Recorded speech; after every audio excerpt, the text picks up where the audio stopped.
Step into the fog-drenched shadows of Blackthorn Manor, where a deadly masquerade hides a sinister plot.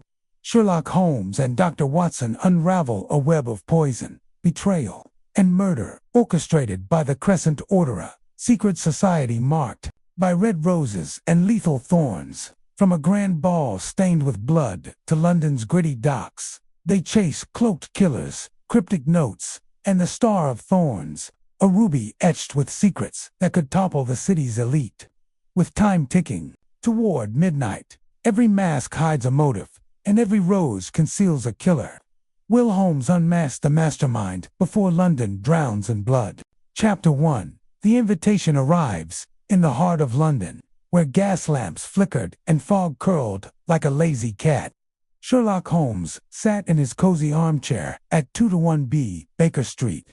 The fire crackled, tossing shadows on the walls, which were cluttered with books, maps, and odd bits of evidence from past cases. A rusty dagger here, a cracked magnifying glass there. His long fingers tapped the armrest, restless, like a spider waiting for a fly. Dr. John Watson, his best friend and partner in solving mysteries, slouched in a chair across from him, flipping through a newspaper. The room smelled of tobacco and old leather, a familiar comfort on this chilly October evening in 1887. Quiet tonight, Holmes, Watson said, yawning. No crimes, no puzzles to keep that brain of yours busy. Holmes's sharp gray eyes flicked toward Watson, a faint smile tugging at his thin lips. Quiet, Watson. The world is never quiet. It hums with secrets, waiting for someone to listen. He leaned back, steepling his fingers under his chin. But I'll admit, London's criminals seem to be napping. A pity. Watson chuckled, folding the newspaper. Maybe they're scared of you. The great Sherlock Holmes, sniffing out their plans before they even make them. Holmes waved a hand, dismissing the flattery. Nonsense. Criminals are too stubborn to fear anyone. They just lack imagination tonight. As if the universe heard his complaint, a sharp knock rattled the door. Watson jumped slightly, but Holmes's eyes gleamed like a hound catching a scent. Mrs. Hudson, Holmes called, not moving an inch. The door creaked open, and Mrs. Hudson, their kind but fussy landlady, poked her head in. Her gray hair was tucked under a cap, and her apron was dusted with flour from baking. Mr. Holmes, Dr. Watson, there's a boy here with a letter. Says it's urgent. Looks half frozen, poor thing. Send him up, Holmes said, sitting straighter.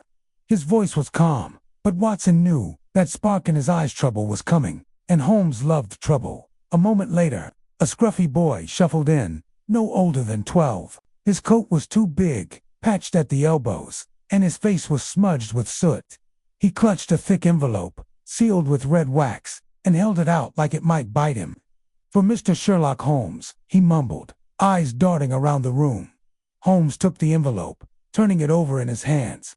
Who sent you, lad? Dunno, sir, the boy said, shifting from foot to foot. A man in a cloak gave me a shilling to bring it. Said I wasn't to tell nobody. Nathan didn't see his face. Holmes raised an eyebrow but didn't press. He slipped a coin from his pocket and tossed it to the boy, who caught it with a grin. Off you go. Then, buy yourself a hot pie. The boy scampered out, and Mrs. Hudson closed the door behind him, muttering about muddy boots. Watson leaned forward, curious. Well, Holmes, what's in it?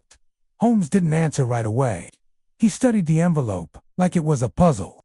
The paper was creamy, expensive, with a faint scent of lavender. The wax seal bore a strange symbol, a crescent moon wrapped in thorns. His fingers traced the edges, checking for tricks or traps, but found none. Finally, he broke the seal and pulled out a single sheet of paper, written in elegant black ink. Read it aloud. Watson urged, scooting his chair closer. Holmes cleared his throat and began. Dear Mr. Sherlock Holmes, your reputation as a man of unmatched wit and keen eyes has reached even the shadows of London. You are cordially invited to the Midnight Masquerade, a grand ball to be held at Blackthorn Manor on the night of October 31st. At the stroke of midnight, masks are required and secrets are expected. Come and unravel the mystery that awaits. Yours, in mystery. A friend. Holmes lowered the letter, his face unreadable. Watson frowned. A ball. Sounds like a fancy party, not a case. Why invite you? Holmes tapped the paper against his chin. Exactly, Watson. Why me? This isn't just a party. It's a challenge. Unravel the mystery. Someone's dangling a puzzle in front of me, knowing I can't resist. Watson scratched his head. Blackthorn Manor. Never heard of it. And who's this friend? Sounds shady. Holmes sprang from his chair, pacing the room like a caged tiger. Blackthorn Manor is an old estate, just outside London.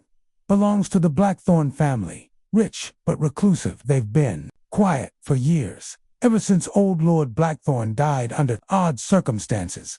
He paused, smirking. As for a friend, it's a coward's way of hiding.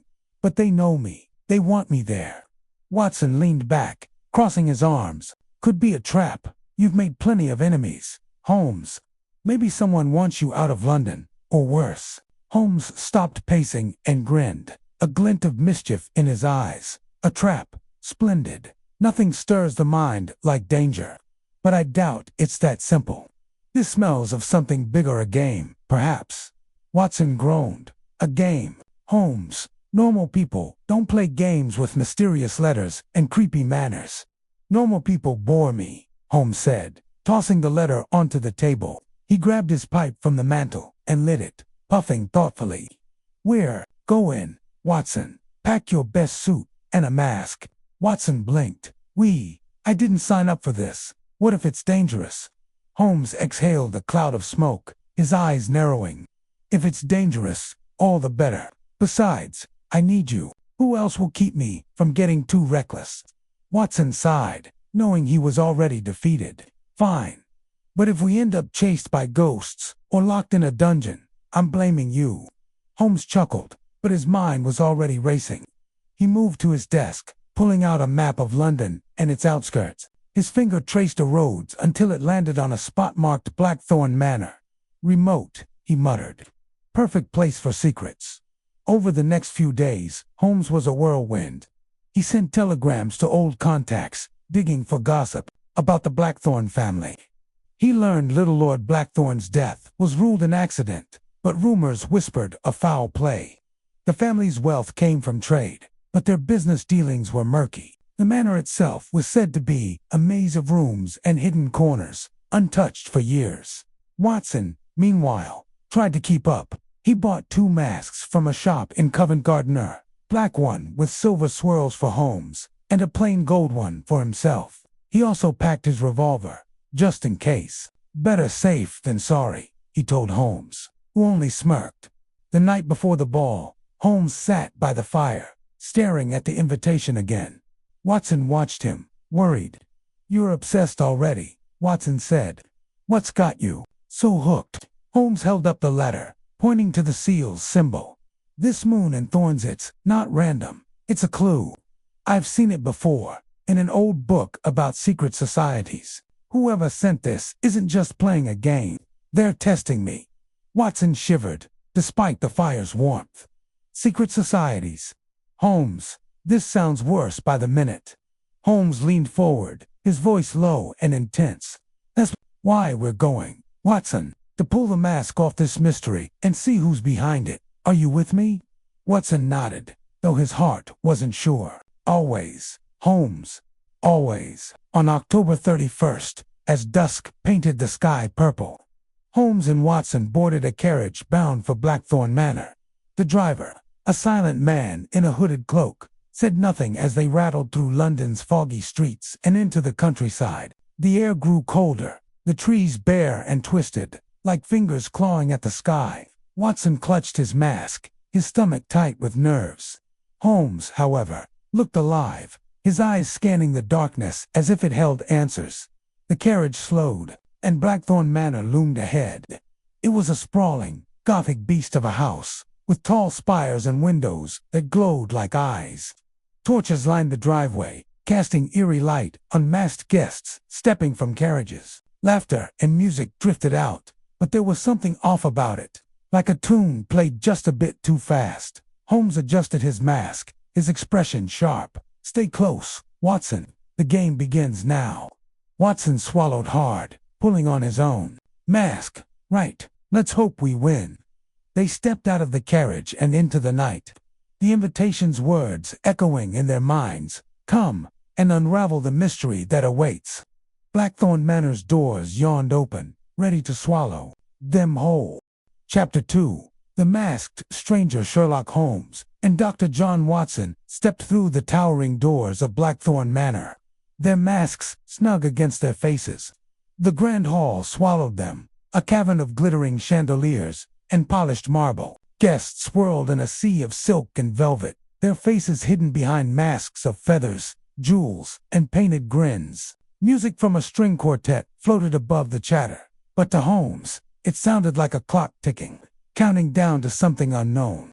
The air was thick with perfume, wine, and a hint of unease, like a storm brewing under the laughter. Holmes's sharp eyes darted across the room, cataloging details. A woman in a peacock mask giggled too loudly, her gloved hand clutching a glass of champagne. A tall man in a skull mask stood alone by a pillar, his fingers tapping a rhythm on his cane. Servants in plain black masks weaved through the crowd, offering trays of food and drinks, their eyes downcast. Watson nudged Holmes, his voice low. Fancy place. Feels like we're in a play, and nobody gave us the script. Holmes's lips twitched beneath his silver-swirled mask. A play, Watson. No, a chessboard. And we're not pawns. Knights. Sniffing out the king, he adjusted his cuffs, his movements casual but precise. Stay sharp. Everyone here is hiding something.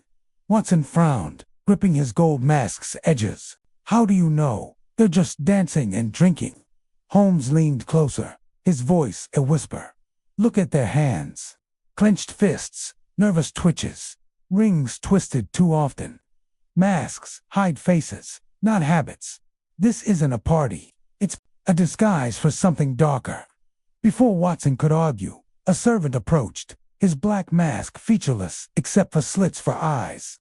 He bowed stiffly, holding out a silver tray with a single folded note. For Mr. Holmes, he said, his voice flat, like he'd practiced the words.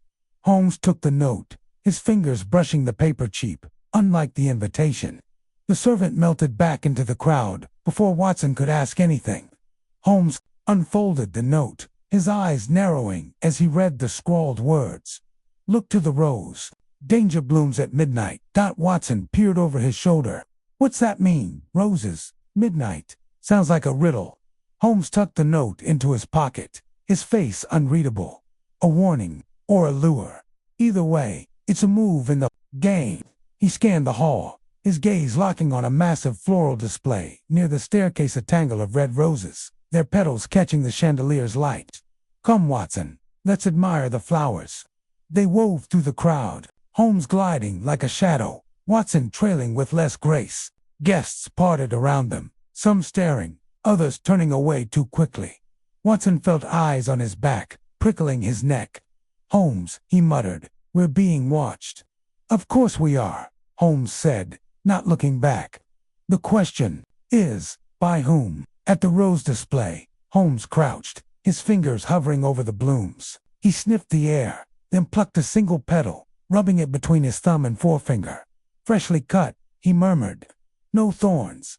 Odd for a rose. He tilted his head, noticing a faint scratch on the vase's base, a tiny crescent moon, like the seal on the invitation. Watson squinted. That mark same as the letter. Think it's a clue? Holmes nodded, his eyes gleaming. A breadcrumb. Someone wants us to follow. He stood, brushing his hands together, when a low, smooth voice interrupted. Enjoying the roses, gentlemen. They turned to see a figure in a crimson mask, shaped like a fox, its edges studded with black gems. The stranger was tall, dressed in a tailored black suit, with a red rose pinned to his lapel. His voice was polished, but something in it made Watson's skin crawl like honey over a blade. The man's eyes, visible through the mask, were dark and unblinking. Locked on Holmes, Holmes met the gaze without flinching, his smile sharp. They're lovely, though I wonder why they lack thorns. A rose without danger is hardly a rose at all. The stranger chuckled, a sound that didn't reach his eyes. A clever observation. But some dangers are hidden, Mr. Holmes. Not all. Threats need thorns to wound. Watson stiffened, his hand inching toward the revolver hidden under his coat. You know his name. Who are you? The stranger tilted his head, like a fox, sizing up prey. A guest, like you. But I know many names. Yours, for instance, Dr. Watson, the loyal friend, always a step behind. Watson bristled, but Holmes raised a hand, silencing him. A well-informed guest, Holmes said coolly. Tell me, sir, do you know the host of this fine masquerade? The stranger's smile widened, showing a flash of teeth. Lord Blackthorn's heir, of course, a recluse, but generous with his invitations. You'll meet him at midnight, I'm sure. If you're still here. Holmes's eyes narrowed. And why wouldn't we be? The stranger stepped closer, his voice dropping to a hiss. Some games, Mr. Holmes, are dangerous to play. Not everyone leaves the board alive. He paused, then plucked a rose from his lapel and tossed it at Holmes's feet. A gift for luck. With that, he turned and vanished into the crowd, his crimson mask swallowed by the sea of dancers. Watson stared at the rose, its petals stark against the marble floor. Holmes, that man's trouble. He knows too much. Holmes picked up the rose, twirling it between his fingers. A tiny slip of paper was tucked inside the petals, bearing 2 words. Trust no one. He slipped it into his pocket, his face grim. He's not just trouble, Watson. He's a player, and he's not alone. Watson glanced around, the hall suddenly feeling smaller, the masks more menacing. What now? We can't trust anyone. Holmes straightened, his voice steady. We trust each other, and we keep moving. The note said danger blooms at midnight. We have 2 hours to find out what and who it means. They turned back to the roses, but a scream cut through the music, sharp and raw. The crowd froze, heads turning toward a balcony above. A woman in a white mask stood there, her hands trembling as she pointed to the floor below. Blood, she cried. There's blood. Holmes's eyes flashed, and he grabbed Watson's arm. Come on, Watson. The game's afoot. They pushed through the crowd, reaching the base of the staircase. A small pool of red glistened on the marble, fresh and wet, near the rose display. No body, no weapon, just blood, stark and silent. Guests whispered, backing away, their masks hiding fear or guilt. Holmes knelt, dipping his fingers in the blood, sniffing it. Real, he said softly. Not paint. Someone's hurt or worse. Watson's stomach twisted. Where's the victim? And who did this? Holmes stood, his gaze sweeping the hall. That's what we'll find out. But first, we need to know who's missing. He pointed to the balcony. Start there, Watson. Talk to the woman who screamed. I'll check the servants. Watson hesitated, then nodded. Be careful, Holmes. That fox-masked man's still out there. Holmes's smile was thin. So am I.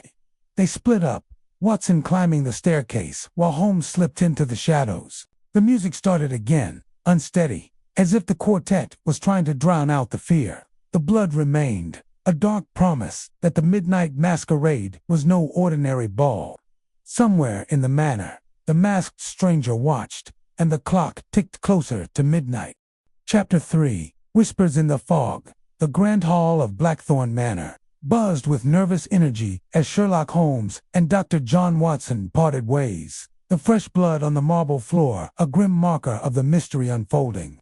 The string quartet played on, but the notes were strained, like a heartbeat skipping.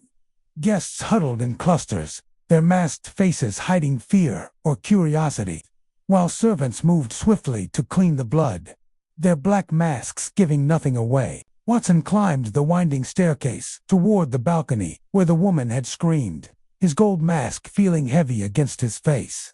Holmes, meanwhile, vanished into the crowd, his silver-swallowed mask a faint glimmer as he hunted for answers. Watson reached the balcony, a narrow ledge overlooking the swirling dancers below. The woman in the white mask stood alone, clutching the railing, her shoulders shaking. Her dress was pale blue, shimmering like moonlight. and her mask was simple but elegant, with tiny pearls along the edges. Watson approached slowly, his voice gentle. "Madam, I'm Dr. Watson. I heard your scream. Are you all right?" She turned, her eyes wide through the mask's slits, a mix of fear and defiance. "All right," she whispered, her voice trembling. "There's blood down there. Someone's hurt, or worse." She glanced over the railing, as if expecting the blood to reappear. Watson followed her gaze, but the servants had already scrubbed the floor clean. "Did you see what happened? Anyone running away? Anything strange?" She shook her head, her gloved hands twisting together. "I was up here, watching the dancers. Then I saw it, just a flash of red on the floor, near the roses. I thought it was wine at first, but it wasn't." Her voice dropped lower. "I heard a whisper, too, right before I screamed, like someone was standing behind me." Watson's neck prickled. "A whisper? What did it say?"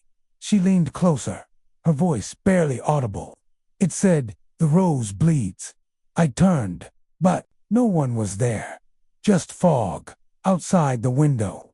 She pointed to a tall, arched window behind her, its glass streaked with mist from the chilly night. Watson glanced at the window, the fog outside swirling like a living thing. "Did you recognize the voice? Man or woman?" "I couldn't tell," she said, shivering. "It was so soft, like a ghost. I'm not even sure I heard it right." She paused, then added, "You're with that detective, aren't you, Mr. Holmes?" Watson nodded, surprised. "You know him. Everyone here knows of him," she said, her tone wary. "People are talking. They say he's sniffing around, looking for trouble. Be careful, doctor. Not everyone wants him here." Before Watson could ask more, she turned and hurried down the balcony, her dress trailing like a comet's tail. He considered chasing her, but thought better of it. Holmes would want facts, not a frightened guest. He peered out the window, the fog thick and gray, hiding the manor's grounds. For a moment, he thought he saw a shadow move outside, but it was gone before he could be sure. Downstairs, Holmes was a shadow among shadows, weaving through the crowd toward the servants' corridor. His sharp eyes caught every detail: a guest's shaky hand spilling champagne, a woman in a raven mask glancing at him too long, a servant's boots leaving faint mud tracks. The corridor was narrow, lit by flickering oil lamps, and smelled of wax and damp stone. Holmes followed a young servant carrying an empty tray, his steps silent. "Boy," Holmes said, his voice low but firm. The servant jumped, nearly dropping the tray. He was young, barely 16, with a black mask that looked too big for his thin face. "Sir," the boy squeaked, backing against the wall. Holmes smiled, disarming but calculated. "No need to fear. I'm curious about the blood on the floor. You saw it, didn't you?" The boy's eyes darted side to side, like a trapped mouse. I don't know nothing, sir. Just doing my job." Holmes stepped closer, his voice softer, almost kind. "Come now. You're a sharp lad. You see things others miss. Who was near the roses when the blood appeared?" The boy swallowed, his hands trembling. "I shouldn't say they'll sack me." Holmes slipped a coin from his pocket, pressing it into the boy's hand. "For your trouble. Speak, and I'll keep your name out of it." The boy hesitated, then whispered. "There was a man, tall, in a fox mask. Red one. He was by the roses, fiddling with something. Then he left, quick-like, right before the scream." Holmes's pulse quickened, but his face stayed calm. "The fox-masked man. Did he speak to anyone?" The boy shook his head. "Didn't see. But there's something else." He glanced around, then leaned closer. "I heard 2 servants token earlier, in the kitchen. Said the Master Lord Blackthorn's arraigned what he seems. Said he's got secrets, locked up in the West Wing." Holmes's eyes gleamed. "The West Wing, forbidden, I assume." The boy nodded. "Locked tight. Nobody goes there, except the master. They say it's haunted." Holmes chuckled, but his mind was racing. Haunted or not, secrets don't stay locked forever. "Thank you, lad." He turned to leave, then paused. "One more thing. The fog outside, has it been this thick all night?" The boy frowned. "Thicker than usual, sir. like it's hiding something. Holmes nodded and slipped back into the hall, his thoughts spinning. The fox-masked man again, the blood, the West Wing, the fog. It was a puzzle with too many pieces, but he was starting to see the edges. He needed Watson. He found his friend descending the staircase, looking rattled. Holmes, that woman on the balcony, heard a whisper. The rose bleeds. She saw the blood, but nothing else. And the fog outside. It's unnatural. Holmes's brow furrowed. The rose bleeds, he repeated, pulling the note from his pocket. Look to the rose. Danger blooms at midnight. The same phrase, or close enough. Someone's leaving us. Breadcrumbs. Watson, and our fox-masked friend, was seen near the roses. Watson's eyes widened. The one who threatened us. He's involved. More than involved, Holmes said, his voice low. He's a key player. But he's not alone. The servants whisper of secrets in the West Wing, locked away by the mysterious air. And this fog. He glanced at a nearby window, the mist pressing against the glass like a living thing. It's too thick, too convenient. It's hiding something or someone. Watson rubbed his chin, uneasy. What's our move? We can't just wander around, waiting for another scream. Holmes's smile was sharp, almost feral. We don't wait, Watson. We hunt. The West Wing is our next step. If the air is hiding something, that's where we'll find it. Watson groaned, a locked wing in a creepy manner. This gets better by the minute. Holmes clapped his shoulder. Cheer up, old friend. It's just a stroll through the fog. He led the way toward a side corridor where a heavy oak door stood, marked with a faded sign, West Wing, no entry. The lock was new, gleaming in the dim light, and a faint draft carried the scent of damp earth and something metallic. Holmes knelt, examining the lock with a small tool from his pocket. A modern design, he muttered. Expensive. Someone doesn't want visitors. Watson glanced back at the hall, the music fading as the crowd's chatter grew louder. Hurry, Holmes. We're drawing attention. Holmes worked quickly, his fingers deft. The lock clicked, and the door creaked open, revealing a dark hallway swallowed by fog that seemed to leak from the walls themselves. A faint whisper echoed, too soft to make out, like a voice carried on the wind. Watson's hand went to his revolver. Did you hear that? Holmes nodded, his eyes alight with excitement. The game deepens. Watson, stay close. They stepped into the West Wing, the door closing behind them with a soft thud. The fog curled around their feet, and the whispers grew louder, indistinct but urgent. Somewhere in the darkness, the truth was waiting, and so was danger. Chapter 4. The Grand Masquerade begins. Sherlock Holmes and Dr. John Watson stepped cautiously into the West Wing of Blackthorn Manor, the heavy oak door clicking shut behind them.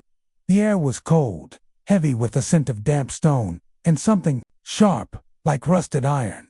The fog from outside seemed to seep through the walls, curling around their ankles like ghostly fingers. The hallway stretched into darkness, lit only by faint slivers of moonlight slipping through cracked windows. The whispers they'd heard at the threshold faded, leaving an eerie silence broken only by the distant thrum of the masquerades. Music, muffled by the thick walls. Holmes's silver-swirled mask caught the dim light as he scanned the corridor, his eyes sharp and restless. Curious, he murmured, crouching to inspect the floor. His fingers brushed a stone, finding faint scratches, marks of something heavy, dragged recently. This wing isn't as abandoned as they'd like us to believe. Watson gripped his revolver, his gold mask tilting as he peered into the gloom. Feels like a tomb. You sure about this, Holmes? That fox-masked man could be lurking, and we're far from help. Holmes's lips curved into a thin smile. If he's here, all the better. I'd like a word with our cryptic friend. He stood, pulling a small lantern from his coat pocket and lighting it with a match. The weak glow revealed dusty portraits on the walls, their subjects' eyes hidden behind painted masks, as if even the paintings were part of the masquerade. They moved deeper, Holmes leading with a lantern held low. The hallway split into 3 paths, each darker than the last. A faint creak echoed from the left, like a door settling. Watson froze, his heart thumping. "Did you hear that?" Holmes nodded, his voice calm. "A draft, perhaps. Or someone, careless." He pointed to the left path, where the scratches on the floor were deeper. "This way. Stay alert."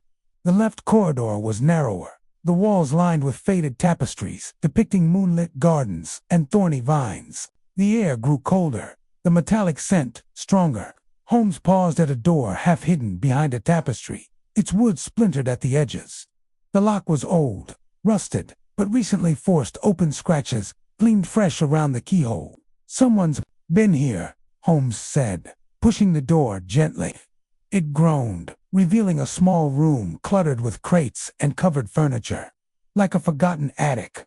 Watson stepped inside, his boots stirring dust. "What is this place?" "Storage." Holmes moved to a crate, prying it open with his tool. Inside were stacks of papers, yellowed with age, and a small leather book. He flipped through the book, his eyes scanning rapidly. "Ledgers," he said. "Old trade records from the Blackthorn family. Imports, exports, and some very peculiar transactions."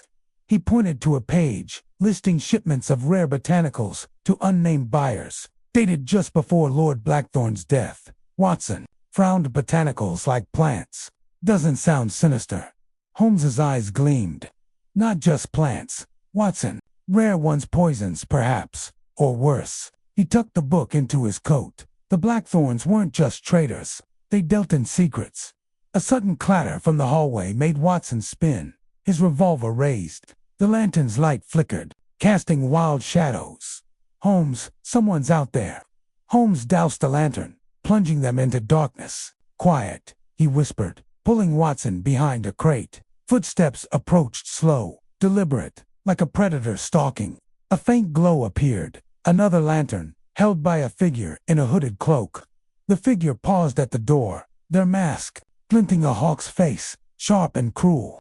With amber stones for eyes, the figure didn't enter, but lingered, as if listening. Watson's breath caught, his hand tightening on the revolver.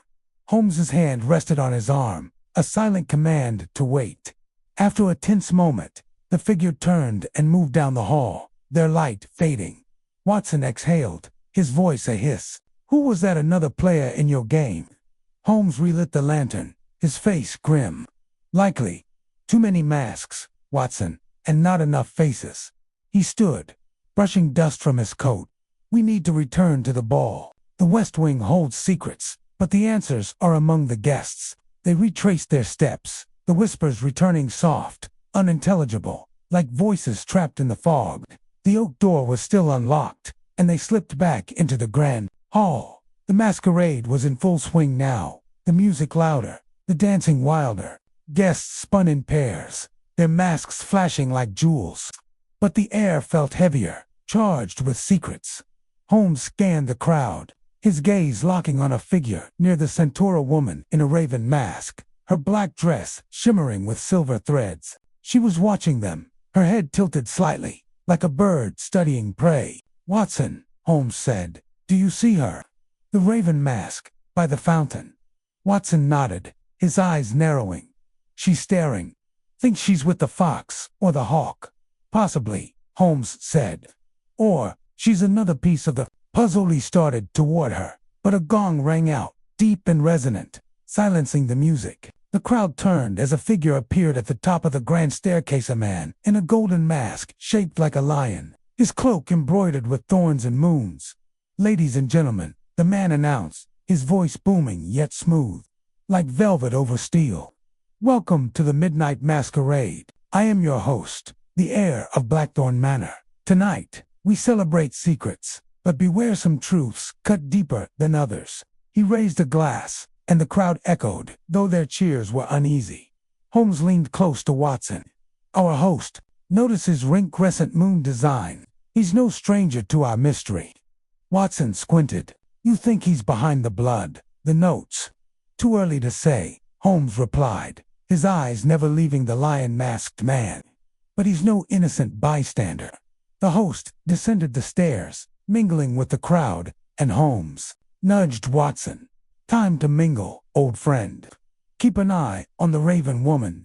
I'll get closer to our host. Watson nodded, weaving toward the fountain, where the raven-masked woman stood sipping wine. She glanced at him, her eyes sharp through the mask. Enjoying the ball? Dr. Shea asked, her voice low and teasing. Watson blinked, startled. You know me. She smiled, a flash of white teeth. I know many things.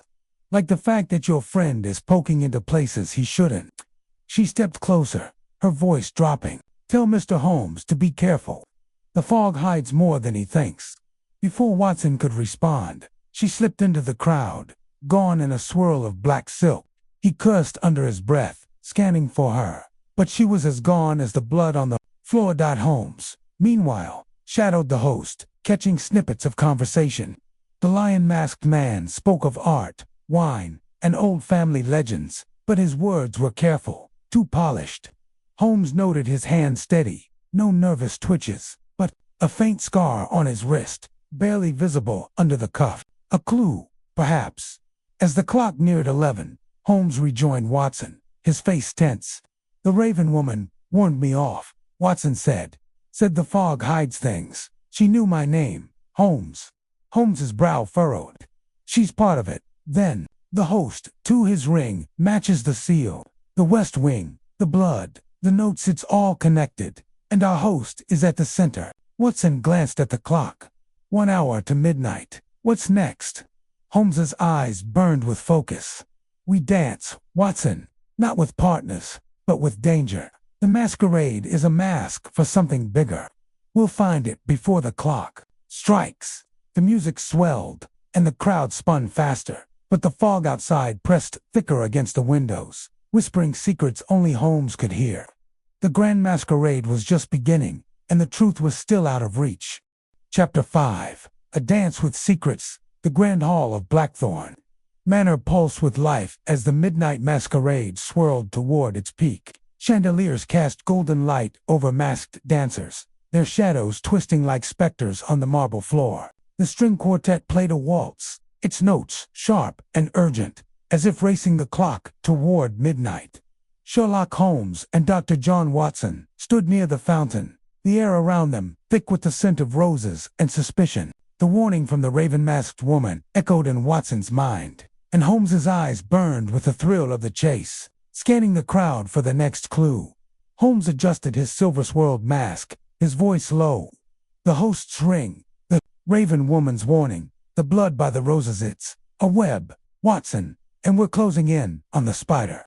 He nodded toward the lion-masked heir, who was now charming a group of guests near a towering ice sculpture shaped like a crescent. Watson clutched his gold mask, his revolver a comforting weight under his coat. That raven woman knew too much. Holmes, she's in on it maybe, with the fox-masked man.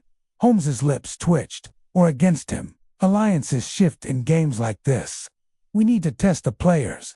He glanced at the dance floor, where couples spun in perfect rhythm, their masks hiding lies. Care to dance, Watson? Watson blinked, caught off guard. Dance? Me? I'm no good at it. And this isn't the time. Not with a partner. Holmes cut in, his tone sharp but amused. With information, we mingle, listen, provoke. Someone will slip. He stepped toward the crowd, motioning for Watson to follow. You take the left side, near the banquet table. I'll work the right, by the host. Watch for nervous hands, darted glances, anything out of place. Watson nodded, though his stomach churned. He wove through the crowd, past a man in a jester's mask juggling apples, toward the banquet table laden with glittering crystal and plates of roasted pheasant. Guests chatted, their voices a hum of gossip and laughter, but Watson caught of the air, the West Wing, and something hidden. A woman in a butterfly mask leaned close to a man in a wolf mask, murmuring, "They say the manor's cursed since the old lord died." The man laughed, but his hand tightened. On his glass, Watson edged closer, pretending to inspect a tray of pastries. The butterfly woman glanced at him, her eyes narrowing through her mask's colorful wings. "Enjoying the feast, sir?" she asked, her voice sweet but probing. Watson forced a smile. "It's grand, though I heard something about blood earlier. Odd for a party, don't you think?" Her smile faltered, and the wolf-masked man stepped in, his tone gruff. "Just a spill. Clumsy servant, probably. Nothing to fuss over." He steered the woman away, but Watson caught her backward glance. Nervous and quick. Meanwhile, Holmes glided toward the host, his movements smooth as a cat's. The lion-masked heir was laughing with a group, his golden mask catching the light. Holmes joined them, slipping into the conversation with ease. "A splendid ball, sir," he said, his voice warm but calculated. "Though I wonder about the manor's history. Old places like this hold secrets, don't they?" The heir's eyes locked on Holmes, unblinking through the mask. "Every house has stories, Mr. Holmes. Most are just dust and nonsense." He sipped his wine, the crescent moon ring glinting. "But you're a man who loves stories, aren't you?" Holmes smiled, sharp as a blade. "Only the true ones. Like the tale of your father's death. An accident, they say, but rumors whisper otherwise."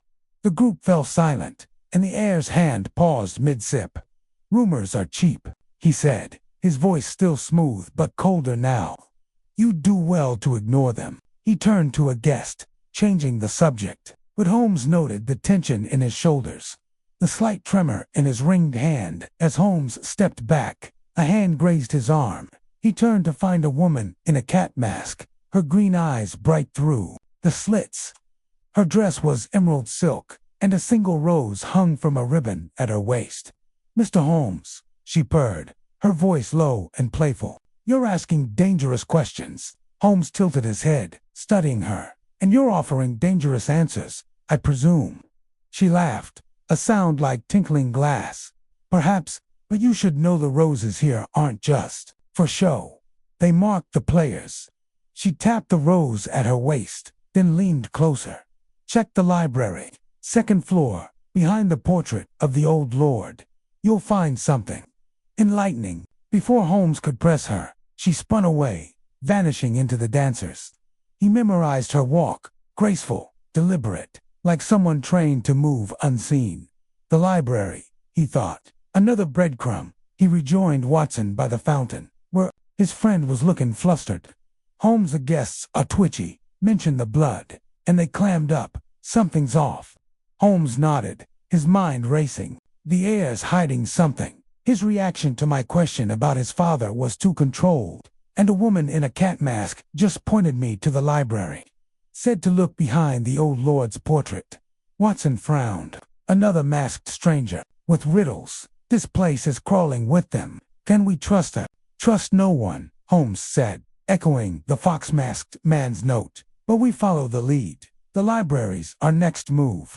They slipped away from the crowd, climbing a side staircase to the second floor. The hallway was dim, lined with heavy doors and more masked portraits. The library door was ajar, a sliver of candlelight spilling out. Holmes pushed it open, revealing shelves packed with leather-bound books, their spines cracked with age. A massive portrait of Lord Blackthorne hung above a fireplace, his stern face half hidden by a painted mask, a crescent moon pendant around his neck. Holmes moved to the portrait, running his fingers along the frame. A faint click sounded, and the painting swung forward, revealing a hidden alcove. Inside was a small wooden box, carved with thorns and moons. Holmes opened it, finding a bundle of letters tied with black ribbon. He untied them, scanning the first one, a note in hurried script. "The rose must not bloom. Stop it before midnight, or all is lost." Watson peered over his shoulder. "Another warning. This is getting ridiculous. Holmes. Who's sending these?" Holmes's eyes narrowed. "Someone desperate or clever." He tucked the letters into his coat, then froze as a shadow moved in the doorway. They turned to see a figure in a hawk mask, the same one from the west, wing holding a knife that glinted in the candlelight. "Looking where you shouldn't," the figure hissed, their voice muffled but venomous. "Drop the letters, or you'll bleed like the rose." Watson drew his revolver, but Holmes raised a hand, his voice calm. "No need for violence. We're just guests, admiring the library." The figure laughed, cold and sharp. "Guests don't snoop. Last warning, leave the letters and go back to the ball." They stepped closer, the knife steady. Holmes's mind raced, calculating. The figure was tall, strong, but their stance was cautious, not reckless. A hired hand, not the mastermind. "Very well," Holmes said, placing the letters on a table. "But tell your employer, we'll meet again." The hawk-masked figure grabbed the letters and backed out, vanishing into the hall. Watson lowered his gun, cursing. "Why'd you let them go, Holmes? We had them." Holmes's smile was grim. "Because I memorized the letters, Watson. And now we know they're scared. They're watching us, which means we're close." The clock in the hall chimed 11:30. Watson's face paled. Half an hour to midnight. "What now?" Holmes straightened, his eyes alight. "We return to the dance, Watson. The players are showing their hands, and the next move is ours. But keep your eyes on the roses there. More than decoration." They left the library, the music swelling as they descended to the hall. The dancers spun faster, the air electric with secrets. The fog outside pressed against the windows, and the roses seemed to watch, their petals, hiding truths that would soon unravel or destroy. Chapter 6. The Vanishing Guest. Sherlock Holmes and Dr. John Watson descended the staircase back into the swirling chaos of Blackthorn Manor's grand hall. The midnight masquerade, now a fevered dance of masks and shadows. The chandeliers burned brighter, casting jagged light over the guests, whose laughter carried a brittle edge. The string quartet's waltz raced toward a crescendo, and the clock's hands crept closer to midnight. Less than 30 minutes remained. The encounter in the library with the hawk-masked figure lingered in Watson's mind, his hand hovering near the revolver under his coat. Holmes, behind his silver-swirled mask, moved with predatory calm, his eyes scanning the crowd for the next thread in the mystery's web. "The roses," Holmes murmured, his voice barely audible over the music. "They're the key. The cat-masked woman said they marked the players. We need to find who wears them." He nodded toward a cluster of guests near the rose display, where red blooms glowed like blood against the marble. Watson's gold mask tilted as he followed Holmes's gaze. "Players, you mean the fox, the hawk, the raven, and that catwoman. How many are in this game, Holmes?" Holmes's lips twitched. "As many as there are secrets." But the roses narrow it down. He started toward the display, his steps deliberate, when a sudden hush fell over the crowd. The music faltered, and heads turned toward the center of the hall. A man in a stag mask stood frozen mid-dance, his partner a woman in a swan mask clutching his arm. His gloved hand was raised, trembling, as if pointing at something only he could see. Then, with a choked gasp, he collapsed, his mask clattering to the floor, revealing a pale, wide-eyed face. The crowd gasped, backing away, as the swan-masked woman screamed, "He's dead." Watson pushed forward, his doctor's instincts kicking in. "Holmes, let me through." He knelt beside the man, checking for a pulse, but found none. The man's eyes stared blankly, his lips tinged blue. Watson sniffed the air, catching a faint, bitter scent. "Poison," he muttered, glancing up at Holmes, who was already scanning the scene. Holmes crouched beside Watson, his fingers brushing the man's coat. A red rose was pinned to his lapel, its petals wilting. "Another player," Holmes said, his voice low. He plucked the rose, finding a tiny glass vial tucked inside, empty but glistening with residue. "Clever. The poison was in the rose." Watson's stomach twisted. "Poisoned by a flower? That's madness. Who was he?" Holmes studied the man's face, then checked his pockets, pulling out a card with the name Sir Henry Caldwell. A minor noble, known for gambling debts. Not a major player, but someone wanted him silenced. He stood, slipping the vial into his pocket. "Notice the crowd, Watson. They're shocked, but some aren't surprised." Watson followed Holmes's gaze. The lion-masked host stood near the staircase, his posture stiff, watching silently. The raven-masked woman lingered by a pillar, her eyes darting away when Watson looked. The fox-masked man was nowhere in sight, nor was the hawk-masked figure. But the cat-masked woman, her emerald dress catching the light, hovered near the banquet table, her gaze fixed on Holmes. Before Watson could point her out, The host clapped his hands, his voice cutting through the murmurs. "Ladies and gentlemen, a tragic accident. Please, remain calm. My staff will handle this." Servants in black masks hurried forward, covering Sir Henry's body with a cloth and carrying it away. The music resumed, hesitant at first, but the host smiled visible. Through his golden lion mask urged the guests to dance. Watson grabbed Holmes's arm. "An accident. That was murder. Holmes, we can't let them brush it off." Holmes's eyes were cold, calculating. They're trying to control the board. But murder doesn't stay quiet. He steered Watson toward the cat-masked woman, who was now slipping toward a side door. "She knows something. Follow her, Watson, but don't confront her. I'll check the host's movements." Watson nodded, weaving through the crowd. The cat-masked woman moved quickly, her rose swaying at her waist. She glanced back once, her green eyes locking on Watson, then ducked through the door into a dimly lit corridor. Watson followed, his heart pounding, keeping his distance. The corridor was lined with mirrors, reflecting his gold mask like a ghost, trailing him. The woman turned a corner, and when Watson reached it, she was gone. A faint click echoed, like a latch closing. He paused, listening. The air was cool, carrying a trace of lavender, the same scent as the invitation. He spotted a narrow door, barely visible in the paneling, and pressed it. It swung open, revealing a spiral staircase descending into darkness.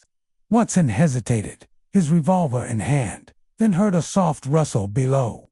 Against his better judgment, he started down, the steps creaking under his boots. At the bottom, he found a small chamber, lit by a single candle. The walls were stone, damp and mossy, and a wooden table held a scattering of papers and a single red rose. The cat-masked woman was nowhere in sight, but a shadow moved in the corner, a figure in a cloak, their face hidden. Watson raised his gun. "Show yourself." The figure froze, then raised their hands, stepping into the light. It was a young woman, unmasked, her face pale and freckled, her eyes wide with fear. "Don't shoot," she whispered. "I'm just a maid." Watson lowered the gun slightly, his voice firm. "What are you doing here? Where's the woman with the cat mask?" The maid trembled, glancing at the rose on the table. She told me to wait here, to give you this." She held out a crumpled note, her hands shaking. Watson took it, keeping his gun steady. The note read, "The guest is gone, but the game goes on. Find the thorn before midnight." Watson's brow furrowed. What guest, and what thorn? The maid shook her head. "I don't know. She said you'd understand. Please, I just do what I'm told." Tears welled in her eyes. "They'll kill me if they find me talking." Watson softened, holstering his gun. "Who's they?" "The host, the fox-masked man." She bit her lip, then whispered, "I don't know names. But the roses, they're a sign.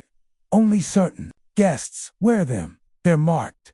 She glanced at the door, terrified. "I have to go." Before Watson could stop her, she bolted up the stairs, leaving the note and rose behind. He cursed, tucking the note into his pocket, and grabbed the rose, noticing a tiny thorn pricking his glove. He hurried back to the hall, the music louder. Now, the dancers spinning as if no one had died. Holmes was near the staircase, watching the host, who was now speaking with a man in a bear mask. Holmes's eyes flicked to Watson, reading his expression. "What did you find?" Watson recounted the chase, the maid, and the note, showing Holmes the rose. "She said the roses marked certain guests. Sir Henry had one. So does the Catwoman." Holmes examined the rose, his fingers careful. "The thorn," he muttered, noticing the sharp point. "A literal clue, perhaps, or a metaphor for betrayal." He glanced at the clock, 10 minutes to midnight. "The host is to calm Watson. He's orchestrating this, or at least allowing it. We need to find the Catwoman again." They scanned the crowd, but she was gone. The raven-masked woman was still by the pillar, watching them, and the fox-masked man reappeared, leaning against a wall, his crimson mask glinting. Holmes's jaw tightened. "They're all here, circling like wolves." The vanishing guest, Sir Henry, was a warning. "The next move is ours." Watson's hand rested on his revolver. "What's the plan, Holmes? We're running out of time." Holmes's eyes burned with focus. "We confront the host. He's the center of this web. But first, we need to know who else wears a rose." He pointed to a woman in a deer mask, a red rose pinned to her bodice, dancing with a man in a snake mask. "Start with her, Watson. I'll shadow the fox." They split up, the clock ticking louder in their ears. Watson approached the deer-masked woman, his voice polite. "May I have this dance, madam?" She hesitated, then nodded, taking his hand. As they joined the waltz, Watson felt eyes on them, the raven, the fox, and the host, all watching. The masquerade was a trap, and the vanishing guest was only the beginning.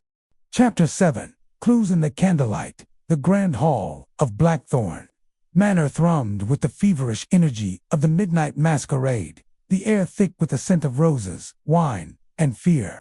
The chandeliers cast flickering light over the dancers, their masks flashing like shards of a broken mirror. The clock's hands inched closer to midnight, now just minutes away, and the death of Sir Henry Caldwell hung over the crowd like a shadow. Sherlock Holmes and Dr. John Watson moved through the chaos, each chasing a thread in the tangled web of the mystery. Watson waltzed with the deer-masked woman, her red rose glinting on her bodice, while Holmes shadowed the fox-masked man, whose crimson mask stood out like a warning in the crowd. Watson held the woman's gloved hand, his gold mask hiding his unease as they spun across the dance floor. Her deer mask, adorned with tiny antlers, tilted as she studied him. "You dance well for a doctor," she said, her voice light but guarded. "But you're not here for the music, are you?" Watson kept his tone casual, though his pulse raced. "Just enjoying the night. That rose on your dress, it's lovely, a gift." Her hand stiffened in his, and she missed a step. "A tradition of the ball," she said quickly. "Some guests wear them, a whim of the host, I suppose." Her eyes darted to the lion-masked heir, who stood near the staircase, watching the dancers with a predator's calm. Watson nodded, noting her unease. "Odd tradition. I heard a guest with a rose didn't make it through the night." Her breath caught, and she pulled back slightly. "You mean Sir Henry? A tragedy? Too much wine, perhaps?" Her voice was too smooth, like she'd rehearsed the line. Watson leaned closer, lowering his voice. "Wine doesn't turn lips blue. Who gave you that rose?" She stopped dancing, her eyes narrowing through the mask. "You're prying, Doctor. Be careful. Some questions have sharp answers." She broke away, slipping into the crowd before Watson could stop her.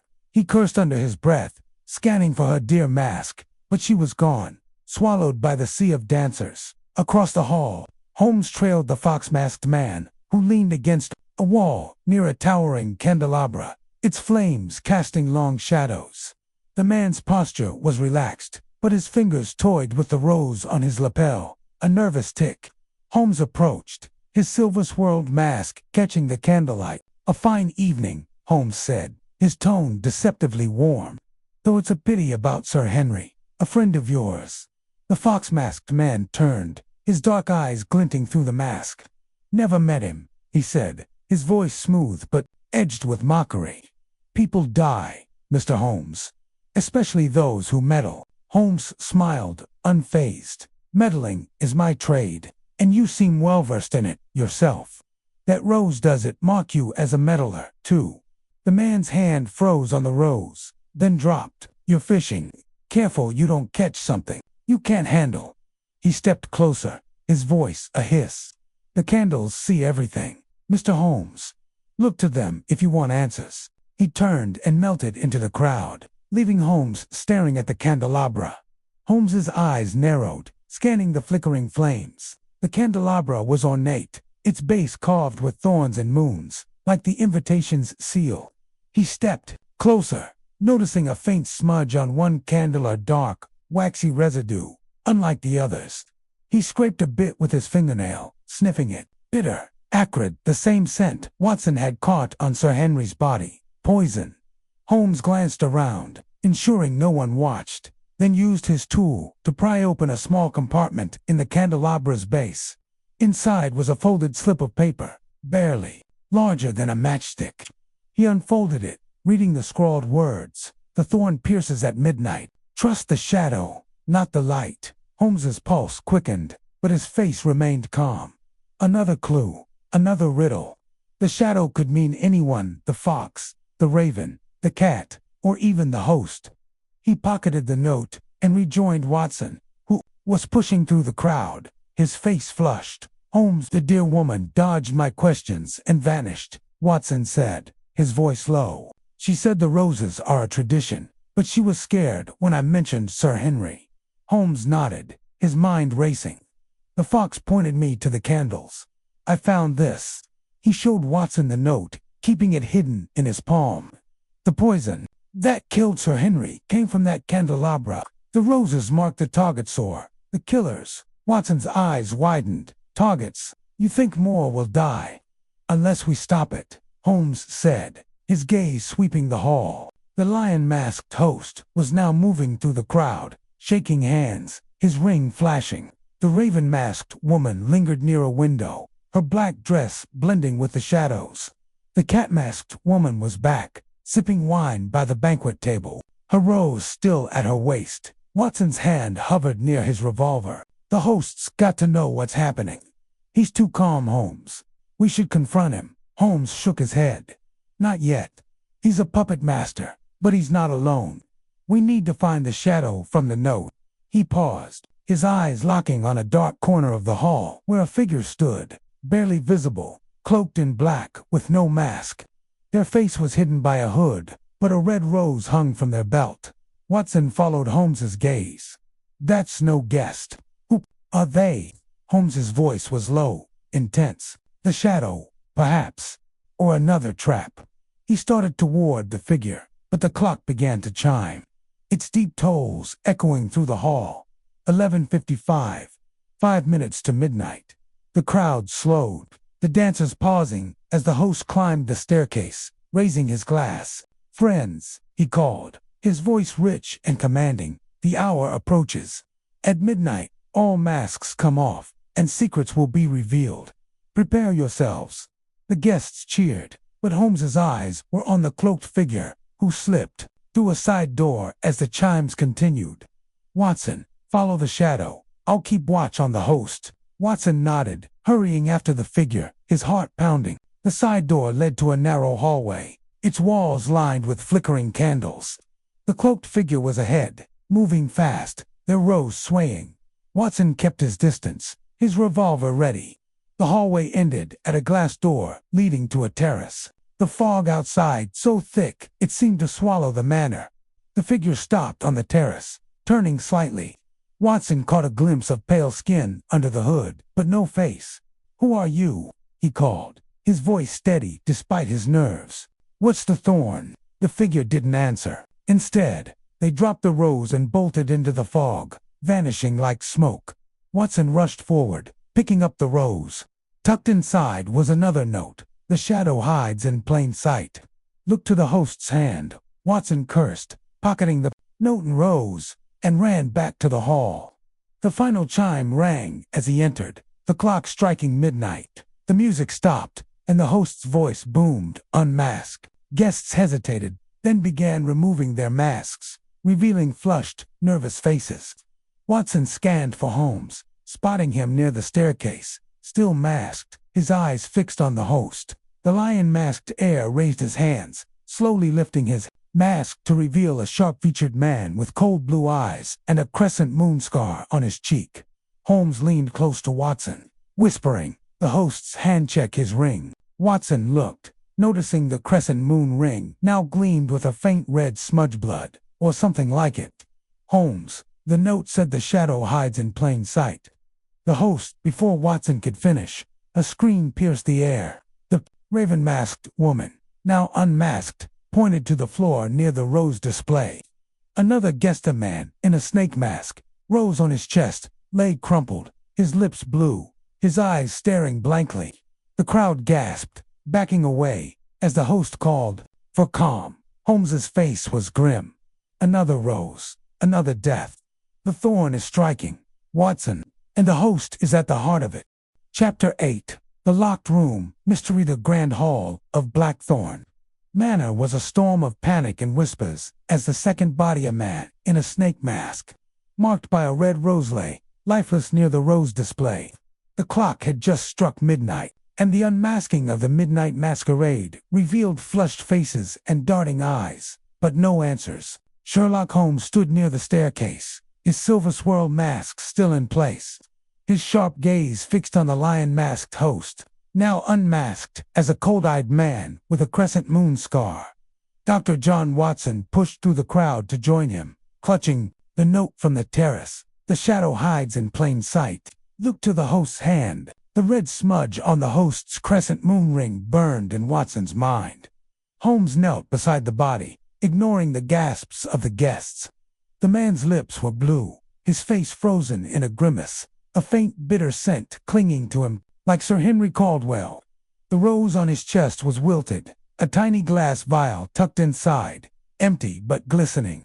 Holmes's fingers moved swiftly, checking the man's pockets, finding a card. Lord Edmund Vance, merchant. Another marked guest, Holmes muttered, standing. The roses are a death sentence. Watson's voice was tight. 2 murders in one night. Holmes. The host's ring had blood or something like it. The note said, "He's the shadow." Holmes's eyes narrowed, glancing at the host, who was calming the crowd with smooth words and a practiced smile. "He's involved, Watson, but he's too careful to be the killer.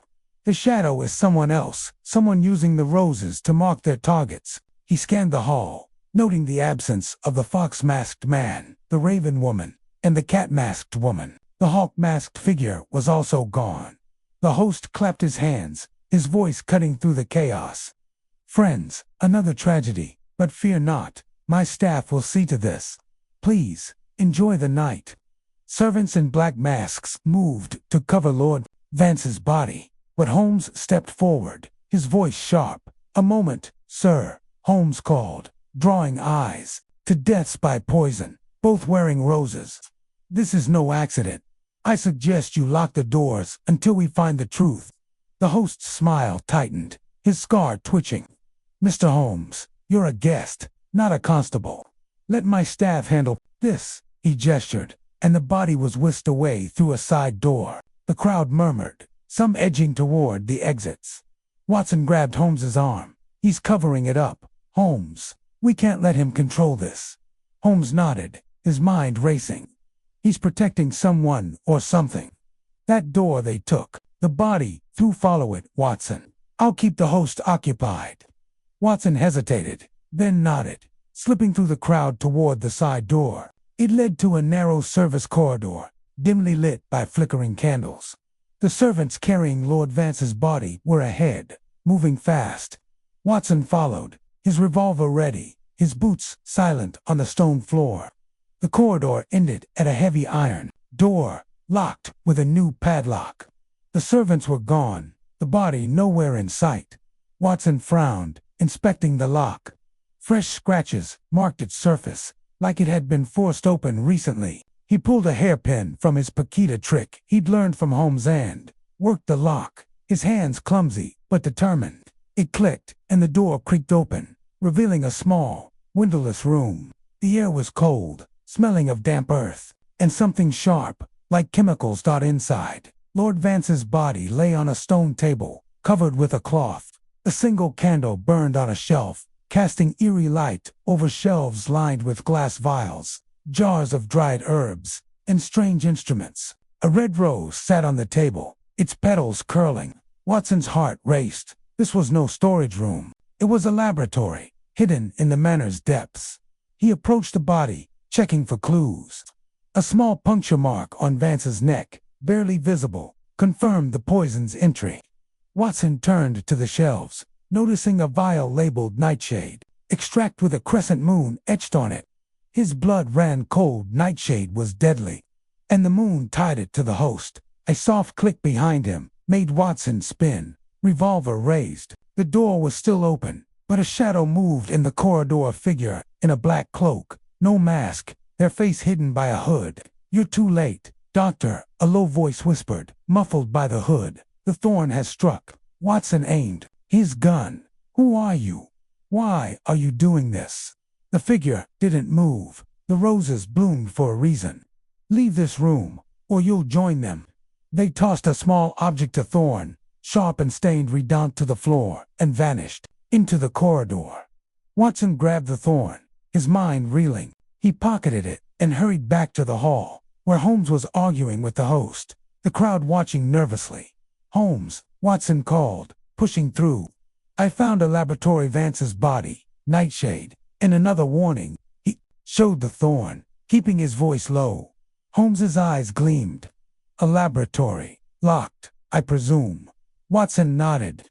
"Iron door, new padlock, and a cloaked figure, same as the terrace. They called the murders the Thorn." Holmes's face hardened. "A locked room, poison, and a killer who moves like a ghost. This is no amateur, Watson." He glanced at the host, who was now ushering guests toward the dance floor, his scar glinting in the candlelight. "We need to see that laboratory. Lead the way." They slipped back to the service corridor, the music fading behind them. The iron door was still unlocked, and Holmes entered the laboratory, his lantern casting light over the grim scene. He examined the vials, sniffing the nightshade extract. "Deadly and freshly made," he said. "This is the source of the poison." Watson pointed to the thorn. The figure mentioned the thorn again. "It's not just a clue, it's their signature." Holmes nodded, inspecting the shelves. He found a small ledger, hidden behind a jar, listing deliveries of nightshade and other toxins to the Crescent Order. His eyes narrowed. "A secret society, Watson. The moon symbols, the roses eats, their mark." Before Watson could respond, a loud clang echoed. The iron door slammed shut, the lock clicking. Holmes rushed to it, but it wouldn't budge. The candle flickered, and a faint hiss filled the air, like gas leaking. Watson's eyes widened. "Holmes, they've trapped us." Holmes's face was calm, but his mind raced. He grabbed a cloth from the table, covering his mouth. "Hold your breath, Watson. It's poison gas." He scanned the room, spotting a small vent near the ceiling, barely visible. There a way out.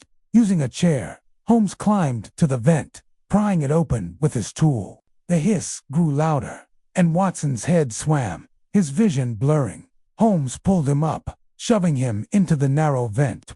"Crawl, Watson, now." They scrambled through the dusty shaft, the gas stinging their eyes. The vent led to another corridor, and Holmes kicked out a grate, tumbling into fresh air. Watson gasped, coughing, as they landed in a dark hallway lined with locked doors.